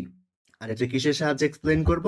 ভিএসইপিআর তত্ত্ব দিয়ে, যেটা একটু পরেই দেখব। আর ওইখানে কি কি ডিফারেন্ট আসবে, কি কি ডিফারেন্স আসবে, ওইখানে ডিফারেন্স যেগুলো আসবে সেগুলো হচ্ছে সংকরায়ন ফিক্স থাকবে, বাট জ্যামিতিক গঠনটা চতুস্তরিক হবে না, বন্ধন কোণটাও কমে যাবে। মানে ব্যাপারটা হচ্ছে এরকম যে যৌগের কেন্দ্রীয় পরমাণুর সংকর অরবিটাল এবং সংকরায়ন বের করার পর দেখবে যে sp3 এসেছে, বাট জ্যামিতিক গঠনটা চতুস্তরিক হবে না এবং বন্ধন কোণ হচ্ছে 109.28 ডিগ্রি হবে না, আই মিন 5 ডিগ্রি হবে না, এখানে 28 লিখেছি আর এটা 5 হবে, আসলে এটা এটা 5 ডিগ্রি হবে, 109.5 ডিগ্রি হবে, কেমন? তো চলো ভেসপার তত্ত্বটা আমরা দেখে আসি বা ভিএসইপিআর তত্ত্বটা আমরা দেখে আসি। তো প্রথমেই দেখো এই যে ভিএসইপিআর তত্ত্ব আছে, এখানে যাওয়ার আগে বা পুরো তত্ত্বটা পড়ার আগে ব্রিফলি আমি কয়েকটা কথা বলে নিই। যেগুলো হচ্ছে আসলে ভিএসইপিআর তত্ত্বের আসলে সামারি। কিরকম সামারি দেখো, ধরো তোমার কাছে একটা যৌগ আছে, কেমন? একটা যৌগ আছে যেটা হচ্ছে এরকম, এরকম হচ্ছে একটা তোমার যৌগ, যে এইখানে এ বি থ্রি টাইপ একটা যৌগ, তোমার যৌগটা হচ্ছে এরকম যে এ বি থ্রি হচ্ছে তোমার যৌগের নাম, কেমন? তো এখানে কেন্দ্রীয় পরমাণু কোনটা? কেন্দ্রীয় পরমাণু হচ্ছে এ, কারণ এ সংখ্যায় কম আছে বা এর সাথে সবাই যুক্ত আছে, অর্থাৎ এখানে তোমার কেন্দ্রীয় পরমাণু হচ্ছে এ, রাইট? আর অন্যদিকে দেখো এখানে বি যেগুলো আছে এগুলো হচ্ছে তোমার অন্য পরমাণু, কেমন? কেন্দ্রীয় পরমাণু না। এখন দেখো এইখানে এই যে স্ট্রাকচারটা আছে এই স্ট্রাকচারটাকে যদি আমি আবার লিখতে চাই, স্ট্রাকচারটা আসলে এরকম না, দেখো এটা হচ্ছে এ আর এখানে কি একটা বন্ধন আছে না, এর সাথে বের একটা বন্ধন আছে, একটা বন্ধন মানে আসলে কি দুইটা ইলেকট্রন, তাই না? একটা বন্ধন মানে হচ্ছে দুইটা ইলেকট্রন, রাইট? আর এখানেও হচ্ছে আরেকটা বন্ধন আছে, আরেকটা বন্ধন মানে কি আরো দুইটা ইলেকট্রন, তাই তো? আর এখানেও আরেকটা বন্ধন আছে এর সাথে বিয়ের, এটা মানেও কি আরো দুইটা ইলেকট্রন, রাইট? অর্থাৎ প্রত্যেকটা বন্ধনে দুইটা করে ইলেকট্রন থাকছে। একটু ব্যাপারটা খুবই কেয়ারফুলি দেখো, অর্থাৎ প্রত্যেকটা বন্ধনে দুইটা করে ইলেকট্রন থাকছে, এগুলোকে আসলে বলা হয় বন্ধন জোড় ইলেকট্রন। এই যে ইলেকট্রনটা আছে দুইটা, এটা হচ্ছে বন্ধন জোড় ইলেকট্রন, এই দুইটা হচ্ছে বন্ধন জোড় ইলেকট্রন, এই দুইটা হচ্ছে বন্ধন জোড় ইলেকট্রন, অর্থাৎ এই যৌগতে টোটাল বন্ধন জোড় ইলেকট্রন আছে হচ্ছে 6টা। আর বন্ধন জোড় যদি বলি তাহলে কয়টা? 3টা। অর্থাৎ প্রত্যেকটা বন্ধনই হচ্ছে বা সিগমা বন্ধনই হচ্ছে একটা করে বন্ধন জোড় থাকে, রাইট? তো ভিএসইপিআর তত্ত্বের যে সারমর্মটা সেটা আসলে কিরকম একটু খেয়াল করো। তো একটু এখানে যেটা হয় সেটা হচ্ছে এই যে বন্ধন জোড় গুলো আছে তারা নিজেরা নিজেরা বিকর্ষণ করে, তারা নিজেরা নিজেরা যখন বিকর্ষণ করে তখন বন্ধন কোণটা কমে যায়। একটু ভালো মতন খেয়াল করো, যেটা বললাম সেটা হচ্ছে এই যে বন্ধন জোড় ইলেকট্রন সমূহ আছে তারা নিজেরা নিজেরা বিকর্ষণ করে এবং তাদের যে বিকর্ষণের মাত্রাটা এটা মডারেট পরিমাণ হয়, এত বেশিও হয় না, এত কমও হয় না। আর এতে করে মনে রাখবে সবসময় একটা যৌগতে ইলেকট্রন ইলেকট্রন বিকর্ষণ যত বেশি হবে সেখানে বন্ধন কোণ সে যৌগের তত কমবে। আবার ভালো করে মনে রাখো, একটা যৌগতে ইলেকট্রন ইলেকট্রন যত বেশি বিকর্ষণ হবে সেখানে বন্ধন কোণ তত কমবে। তো ব্যাপার যেটা সেটা হচ্ছে এখানের বন্ধন জোড়, এখানের বন্ধন জোড় আর এখানের বন্ধন জোড় তারা বিকর্ষণ করে, ঠিক আছে? এবং তাতে বন্ধন কোণও হচ্ছে কিছুটা কমে। বাট আরেকটা টার্ম আছে যেটা সেটা হচ্ছে ধরো এখানে তো অলরেডি হচ্ছে A আর B এর মাঝখানে একটা বন্ধন জোড় আছে, এখানেও একটা বন্ধন জোড় আছে, এখানেও একটা বন্ধন জোড় আছে, তাই তো? এখন ধরো এখানে কোনো কারণে A পরমাণু অর্থাৎ কেন্দ্রীয় পরমাণুতে মুক্ত জোড় আসলো। কেন্দ্রীয় পরমাণুতে কি আসলো? কেন্দ্রীয় পরমাণুতে মুক্ত জোড় আসলো। তো এই মুক্ত জোড় আনাতে এখন যেটা হলো, এখন বিকর্ষণ ২ ধরনের হবে। কিরকম জানো? দেখো এই যে আগে তো বন্ধন জোড় বিকর্ষণ ছিলই। এখন মুক্ত জোড় আনাতে এই মুক্ত জোড় ইলেকট্রনগুলোও হচ্ছে বন্ধন জোড়কে বিকর্ষণ করা শুরু করবে। এতে করে মুক্ত জোড় ইলেকট্রন আসাতে বন্ধন কোণটা কমে যাবে। কারণ বলেছি আগেই ইলেকট্রন রিপালশন বা বিকর্ষণ যত বেশি হয় বন্ধন কোণটা তত কমে যায়। তো আগে যখন মুক্ত জোড় ছিল না, ৩ টাই বন্ধন জোড় ছিল, তখন কিন্তু ইলেকট্রন বিকর্ষণটা একটু কম ছিল। বাট এখন করে নতুন করে যে মুক্ত জোড় আসলো, মুক্ত জোড়টা আসাতে কি হচ্ছে? এখন মুক্ত জোড়টা আবার বন্ধন জোড়কেও বিকর্ষণ করছে। আর বন্ধন জোড় বিকর্ষণ তো আগেই ছিল, রাইট? তো এতে করে মুক্ত জোড় নতুন করে আসাতে বিকর্ষণটা একটু বাড়লো। দেন ধরো এইখানে মুক্তজোড় আরো একটা এসেছে। তো এখন এই বন্ধনে টোটাল ৩ ধরনের বিকর্ষণ আছে। কিরকম দেখো, আগে তো বন্ধন জোড় বিকর্ষণ ছিল। দেন একটা মুক্তজোড় আনাতে মুক্তজোড় বন্ধন জোড় বিকর্ষণটা এড হলো, রাইট? এখন দেখো বন্ধন জোড় বিকর্ষণও থাকবে, মুক্তজোড় বন্ধন জোড় বিকর্ষণও থাকবে এবং এই মুক্তজোড় একজন আরেকজনকে বিকর্ষণ করবে। এতে করে যেটা হবে সেটা হচ্ছে বন্ধন কোণটা আরো কমে যাবে। কারণ ইলেকট্রনের বিকর্ষণ বাড়লে বন্ধন কোণটা কমে যায়। তো এইখানেই হচ্ছে VSEPR তত্ত্বটা আসে, যেটা সেটা হচ্ছে দেখো VSEPR তত্ত্ব মতে এই যে এই বন্ধন জোড় যে বিকর্ষণটা সেটা হচ্ছে সবচেয়ে দুর্বল প্রকৃতির। অর্থাৎ এই বিকর্ষণটা এত বেশি তীব্র না, অর্থাৎ বন্ধন জোড় বিকর্ষণ বেশি তীব্র না হওয়াতে সে বন্ধন কোণটাকে বেশি কমাতে পারে না। অন্যদিকে মুক্ত জোড় বন্ধন জোড় যে বিকর্ষণটা আছে এটা মডারেট পরিমাণ বা স্বাভাবিক পরিমাণের হয়ে থাকে, এত বেশিও না এত কমও না। বাট সবচাইতে বেশি তীব্র বিকর্ষণ করে হচ্ছে মুক্ত জোড়। অর্থাৎ মুক্ত জোড় বিকর্ষণ বন্ধন কোণটাকে সবচাইতে বেশি কমাবে। কেন বেশি কমাবে? কারণ মুক্ত জোড় বিকর্ষণটা সবচাইতে বেশি হয়। আর মুক্ত জোড় ইলেকট্রন সংখ্যা যত বেশি হবে বন্ধন কোণ তত কমবে। অর্থাৎ বলতে পারি যে কোনো যৌগে যদি মুক্ত জোড়ের সংখ্যা বেড়ে যায় তার মানে সেখানে বন্ধন কোণটা সবচেয়ে বেশি কমবে। কেন সবচাইতে বেশি কমবে? কারণ VSEPR থিওরি মতে মুক্ত জোড় বিকর্ষণ সবচেয়ে বেশি হয়, শক্তিশালী হয়। আর মুক্ত জোড় বিকর্ষণ সবচাইতে শক্তিশালী হলে সেখানে বন্ধন কোণটাও কম হয়ে যাবে। সো এই ব্যাপারটাই আসলে হচ্ছে VSEPR তত্ত্বের সারমর্ম। তো চলো এখন স্টেপ বাই স্টেপ VSEPR তত্ত্বটা পড়ে নিই। VSEPR তত্ত্বের ফুল ফর্ম হচ্ছে valence shell electron pair repulsion theory. কেন? দেখো ভি মানে ভ্যালেন্স, এস মানে শেল, ই মানে ইলেকট্রন, পি মানে পেয়ার, আর মানে রিপালশন, আর তত্ত্বের ইংলিশ থিওরি। অর্থাৎ valence shell electron pair repulsion theory. তার যদি বাংলা করি দেখো ভ্যালেন্স মানে যোজ্যতা, শেল মানে স্তর, ইলেকট্রন পেয়ার মানে যুগল, রিপালশন মানে বিকর্ষণ, থিওরি মানে তত্ত্ব। অর্থাৎ VSEPR থিওরির বাংলা হচ্ছে যোজ্যতা স্তরের ইলেকট্রন যুগল বিকর্ষণ তত্ত্ব। আর এটা আসলে আমরা নর্মালি আমাদের HSC কেমিস্ট্রিতে যখন আমরা অ্যান্সার করি বা কোয়েশ্চেন করি, নরমালি এটাকে VSEPR তথ্য হিসেবেও লিখা যেতে পারে বা স্যার কোয়েশ্চেন করতে পারে। সো বাংলা ইউজ নাও করতে পারে। তো সেফ জোনে থাকার জন্য বাংলা আর ইংলিশ দুইটাই মনে রাখতে হবে। তো একটু আগে কি দেখে এসেছিলাম যে অণুর আকৃতি বা বন্ধন কোণ কেমন হবে তা কিসের উপর ডিপেন্ড করছে? কেন্দ্রীয় পরমাণুতে বিদ্যমান বন্ধন জোড় ও মুক্ত জোড় ইলেকট্রনের উপর, তাই তো? কি দেখে এসেছিলাম যে মুক্ত জোড় ইলেকট্রন সংখ্যা বেড়ে গেলে বিকর্ষণ বেশি হয়ে যায়, বিকর্ষণ বেশি হয়ে গেলে সেখানে বন্ধন কোণটা কমে যায়, রাইট? আর একটু আগেই বলে এসেছি যে এখানে একটু খেয়াল করো, এলপি দিয়ে মুক্ত জোড় বোঝাচ্ছি আর বিপি দিয়ে বন্ধন জোড় বোঝাচ্ছি। কারণ এলপির ইংলিশ হচ্ছে লোন পেয়ার বা মুক্ত জোড়, অন্যদিকে বিপি মানে হচ্ছে বন্ড পেয়ার বা বন্ধন জোড়। লোন পেয়ার বা মুক্ত জোড় বিকর্ষণ সবচাইতে বেশি, অর্থাৎ বন্ধন কোণ সবচেয়ে বেশি কমবে অণুর। অন্যদিকে লোন পেয়ার বন্ড পেয়ার অর্থাৎ মুক্ত জোড় বন্ধন জোড় বিকর্ষণটা মডারেট হয়ে থাকে, অর্থাৎ বেশিও না তো কমও না, তাদের বন্ধন কোণটা মডারেট পরিমাণ বা সাধারণ পরিমাণ কমে থাকে। অন্যদিকে বন্ধন জোড় বিকর্ষণ বা বন্ড পেয়ার বিকর্ষণটা সবচেয়ে কম ছিল বলেছিলাম, সে বন্ধন কোণটাকে সবচেয়ে কম কমিয়ে থাকে। অর্থাৎ কোনো একটা যৌগতে লোন পেয়ার যত বাড়বে বা মুক্ত জোড় যত বাড়বে সেখানে বন্ধন কোণটা সবচেয়ে বেশি কমবে। সো একটু সামারি হিসেবে এটা মনে রাখবে, লোন পেয়ার বা মুক্ত জোড় যখন বাড়বে যৌগতে বিকর্ষণ বেশি হবে, এতে করে বন্ধন কোণ সবচেয়ে কমবে। আর বন্ধন কোণ যদি একটা যৌগে কমে যায়, তাহলে তার নরমাল যে স্ট্রাকচার অর্থাৎ sp3 তে কি হয়? চতুস্থলকীয় আকার হয়ে থাকে।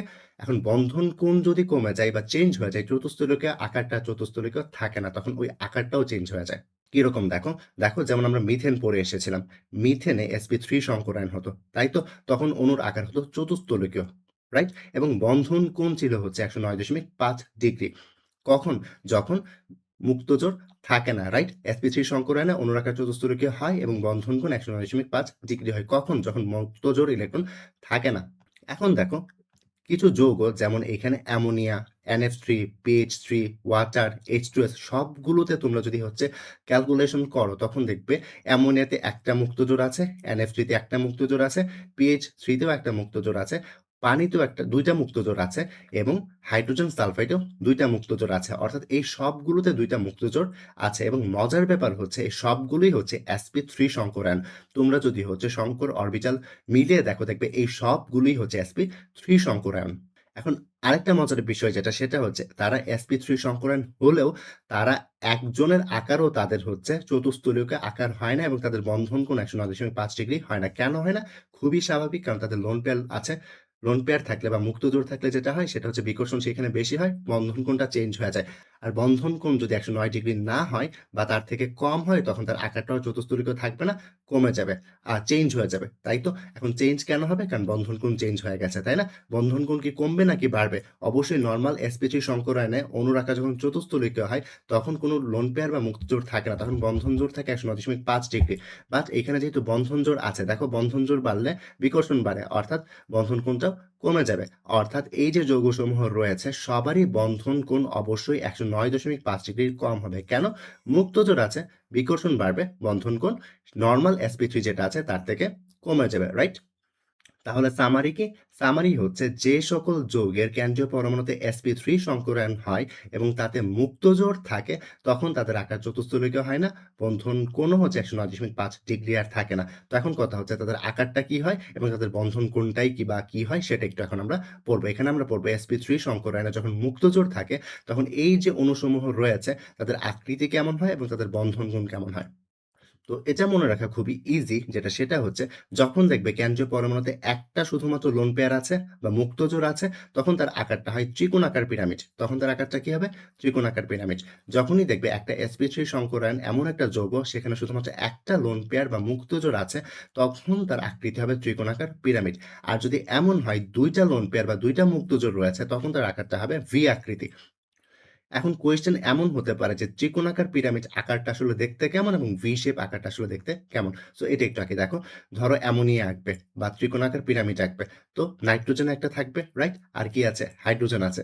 সো তাদের আকারটা আসলে এরকম হয় এবং তার একটা কি মুক্তজোড় আছে না? ওই মুক্তজোড়টা উপরে এভাবে দেখাতে হবে। এটাই আসলে হচ্ছে ত্রিকোণাকার পিরামিড আকার।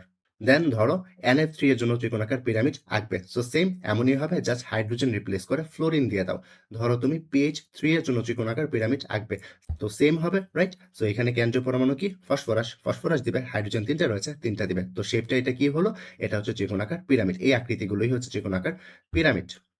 অন্যদিকে ভি আকৃতি কোনটা? দেখো ভি আকৃতি আসলে হচ্ছে উল্টা ভি আকৃতির। কিরকম দেখো? এখানে পানি আছে না? পানির জন্য অক্সিজেন একটা আছে এবং হাইড্রোজেন কয়টা? ২ টা না? এটাই হচ্ছে ভি আকৃতি। এই যে গঠনটা লিখলাম এটা ভি আকৃতি। মানে হচ্ছে উল্টানো ভি শেপ। নরমালি আমরা ভি কেমন লিখি? এভাবে লিখি না? আর উল্টানো ভি কেমন? এমন না? অর্থাৎ উল্টানো ভি শেপ হচ্ছে আসলে ভি আকৃতির। এখানে কয়টা মুক্তজোড় আছে? ২ টা মুক্তজোড় আছে। ২ টা মুক্তজোড় দেখিয়ে দিবে। দেন H2S H2S এরটা হচ্ছে সেম, জাস্ট অক্সিজেনকে রিপ্লেস করে সালফার দিয়ে দাও। তো এটাই হচ্ছে আমাদের ভি আকৃতির। খুবই স্ট্রেইট ফরওয়ার্ড। আর এগুলোই হচ্ছে সবচাইতে ইম্পোর্টেন্ট এবং এগুলোই হচ্ছে আমাদের এইচএসসি কোয়েশ্চেনে ফোকাসটা বেশি করা হয়। তো তাদের আকৃতি তো পড়ে ফেললাম। বাট এখন কথা হচ্ছে তাদের বন্ধন কোণ কত? তো একটু দেখো এই যে অ্যামোনিয়া রয়েছে, অ্যামোনিয়ার যে আকৃতি ত্রিকোণাকার পিরামিড, NH3 এর আকৃতিও ত্রিকোণাকার পিরামিড এবং PH3 এর আকৃতিও ত্রিকোণাকার পিরামিড। তো তাদের আকৃতি যেহেতু সেম, বন্ধন কোণও সেম হওয়ার কথা এবং তাদের যে এখানে লোন পেয়ার বা মুক্তজোড় এটাও তো সেম। তো তাদেরও হচ্ছে এখানে কি হওয়ার কথা? বন্ধন কোণ সেম হওয়ার কথা। বাট মজার ব্যাপার হচ্ছে তাদের বন্ধন কোণটাও সেম হয় না। এখানে দেখা যায় অ্যামোনিয়ার যে বন্ধন কোণ সেটা হয় ১৬০ ডিগ্রি, NF3 এর হয় ১০২.৫ ডিগ্রি এবং PH3 এর ত্রিকোণাকার পিরামিড আকৃতি হলো তার বন্ধন কোণ হয়ে যায় 94 ডিগ্রি। এই বন্ধন কোণগুলোর মান অবশ্যই মনে রাখতে হবে। রিজন সহ যে কেন তাদের বন্ধন কোণের মান এমন, একটু পরেই আমি এক্সপ্লেইন করব কেন তাদের বন্ধন কোণের মান এমন। বাট এগুলো খুবই ইম্পোর্টেন্ট। এগুলোই হচ্ছে সবচাইতে বেশি আসে এইচএসসিতে। তো এইখানে বন্ধন কোণ যেটা আছে এটা তো ডিফারেন্ট দেখলাম। বাট কেন এটা একটু পর স্লাইড এক্সপ্লেইন করব। বাট আপাতত মনে রাখো যে তাদের আকৃতি সেম হওয়ার পরেও তাদের বন্ধন কোণটা ডিফারেন্ট। দেন এখানে দেখো পানি এবং H2S দুইটাতেই লোন পেয়ার ২ টা করে আছে। তাই তো? কেন্দ্রীয় পরমাণুতে। অ্যান্ড তাদের যে আকৃতি ভি আকৃতি তারপরেও তাদের হচ্ছে বন্ধন কোণটা সেম হয় না। দেখা যায় পানির ভি আকৃতি হওয়া সত্ত্বেও তার বন্ধন কোণ হয় হচ্ছে ১০৪.৫ ডিগ্রি, বাট H2S হয় হচ্ছে ভি আকৃতি হওয়া সত্ত্বেও তার বন্ধন কোণ হয়ে যায় 92 ডিগ্রি। সো এই যে ডাটাগুলো, এই ডাটাগুলো একটু ভালো করে মনে রাখবে কারণ এগুলো থেকে হচ্ছে তোমাদের সবচাইতে বেশি ফোকাস করবে এইচএসসিতে। তো কোয়েশ্চেন যেটা করে নরমালি পরীক্ষাতে, কোয়েশ্চেনটা হয় এরকম যে অ্যামোনিয়া NF3PH3 তাদের আকৃতি ত্রিকোণাকার পিরামিড হলেও বা sp3 সংকরণ হলেও তাদের বন্ধন কোণের এরকম ডিফারেন্স কেন আসে? বা কোয়েশ্চেন এরকমও হতে পারে যে H2O এবং H2S দুইটাই ভি আকৃতির এবং তাদের সংকরণে sp3 বাট তাদের বন্ধন কোণ ডিফারেন্ট কেন?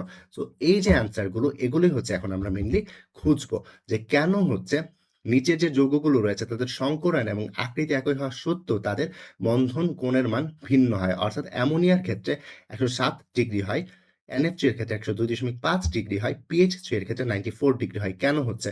কারণ দেখো এখানে সবাই কিন্তু sp3 সংকরায়ন তোমরা বের করলেই দেখতে পাবে যে sp3 সংকরায়ন এবং লোন পেয়ারও একটা আছে। তারপরে তাদের আকৃতিটাও সেম। বাট তাদের এখানে কি হচ্ছে?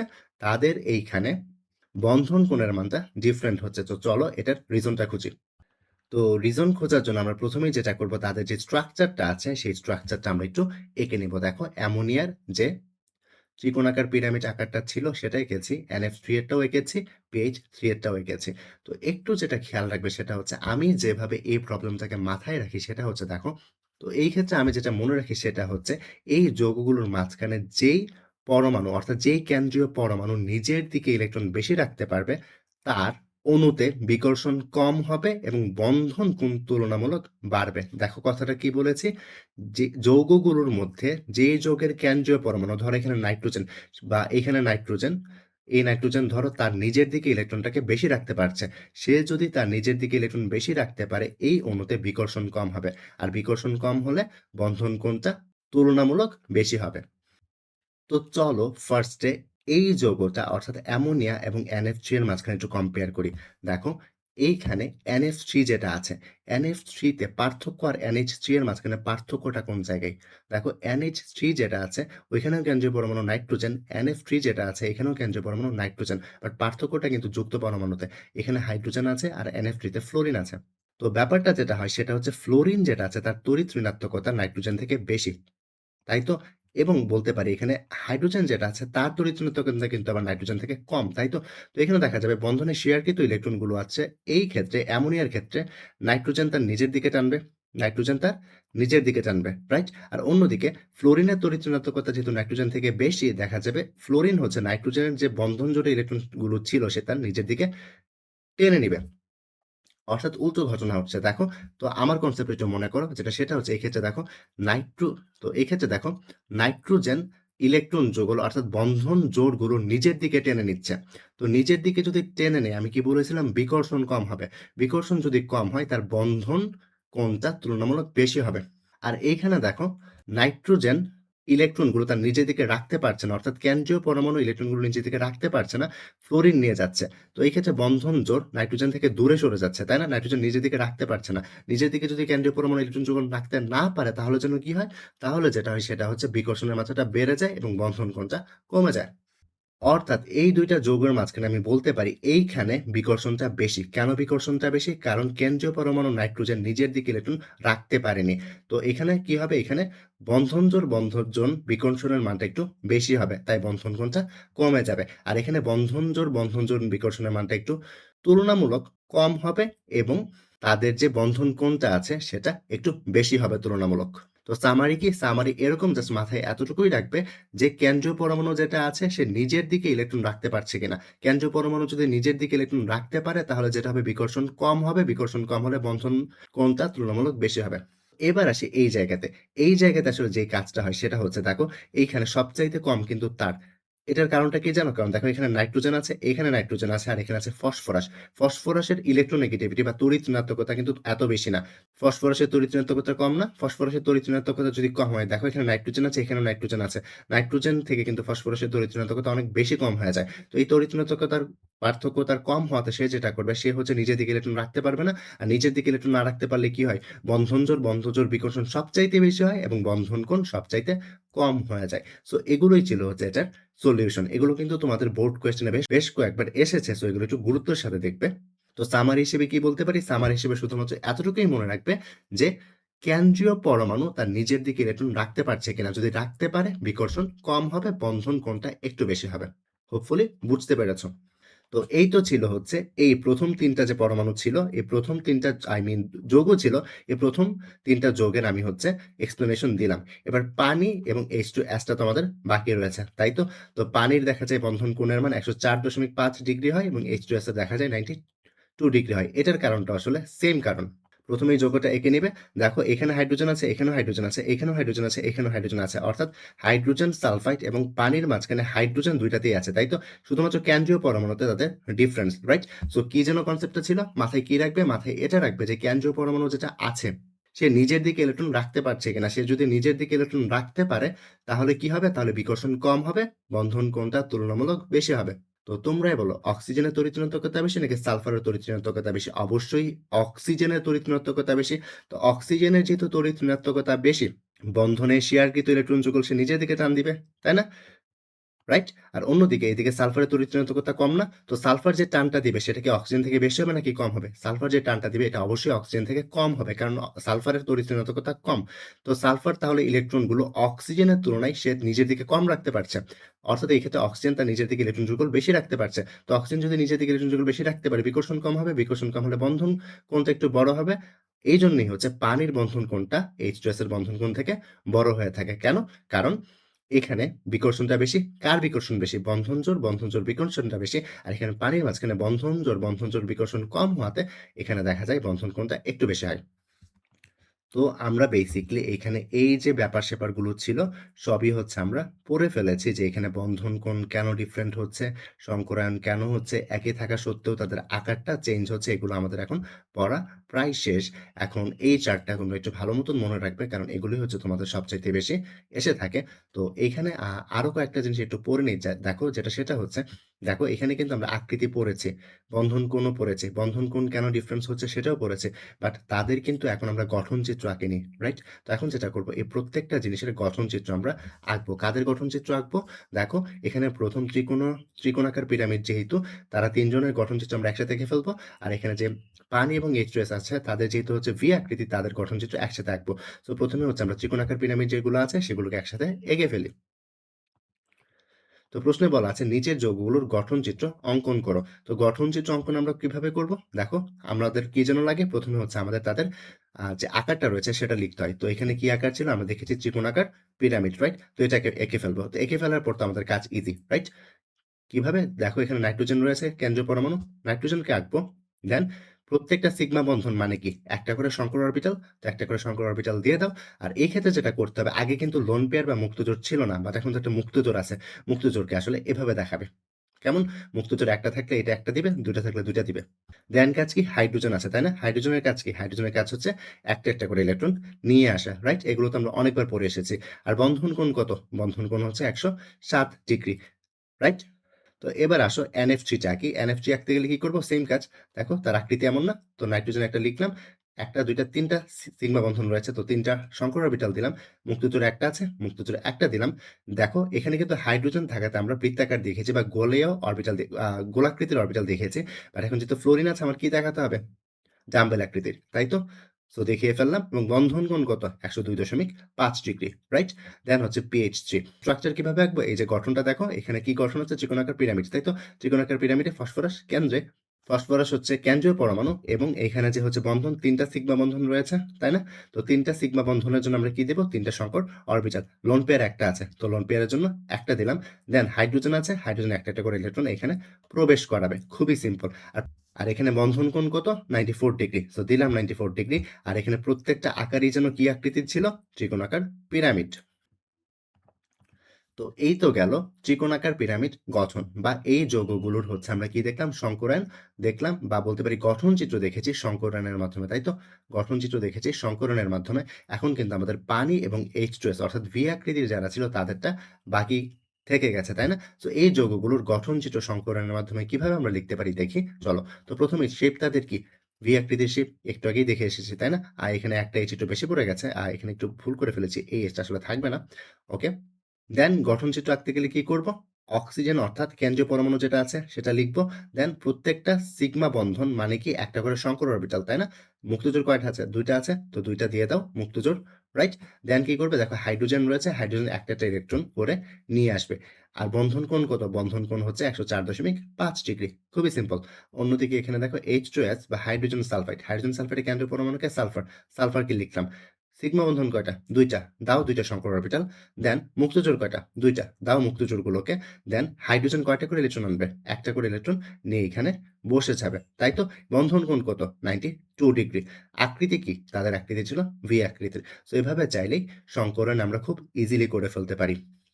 তো আজকে আমি ট্রাই করেছি তোমাদের এইচএসসি লেভেলে যতগুলো সংকলনের প্রবলেম ছিল সবগুলোই কাভার করার। আর সবচাইতে সিম্পলেস্ট ওয়েতে আমি চেষ্টা করেছি, প্লাস হচ্ছে অ্যানিমেটেড ওয়েতে দেখানোর চেষ্টা করেছি। তো কমেন্টে অবশ্যই জানিয়ে দেবে যে ভিডিও লেকচারটা কেমন লেগেছে। ধন্যবাদ সবাইকে ভিডিওটি মনোযোগ সহকারে শেষ পর্যন্ত দেখার জন্য।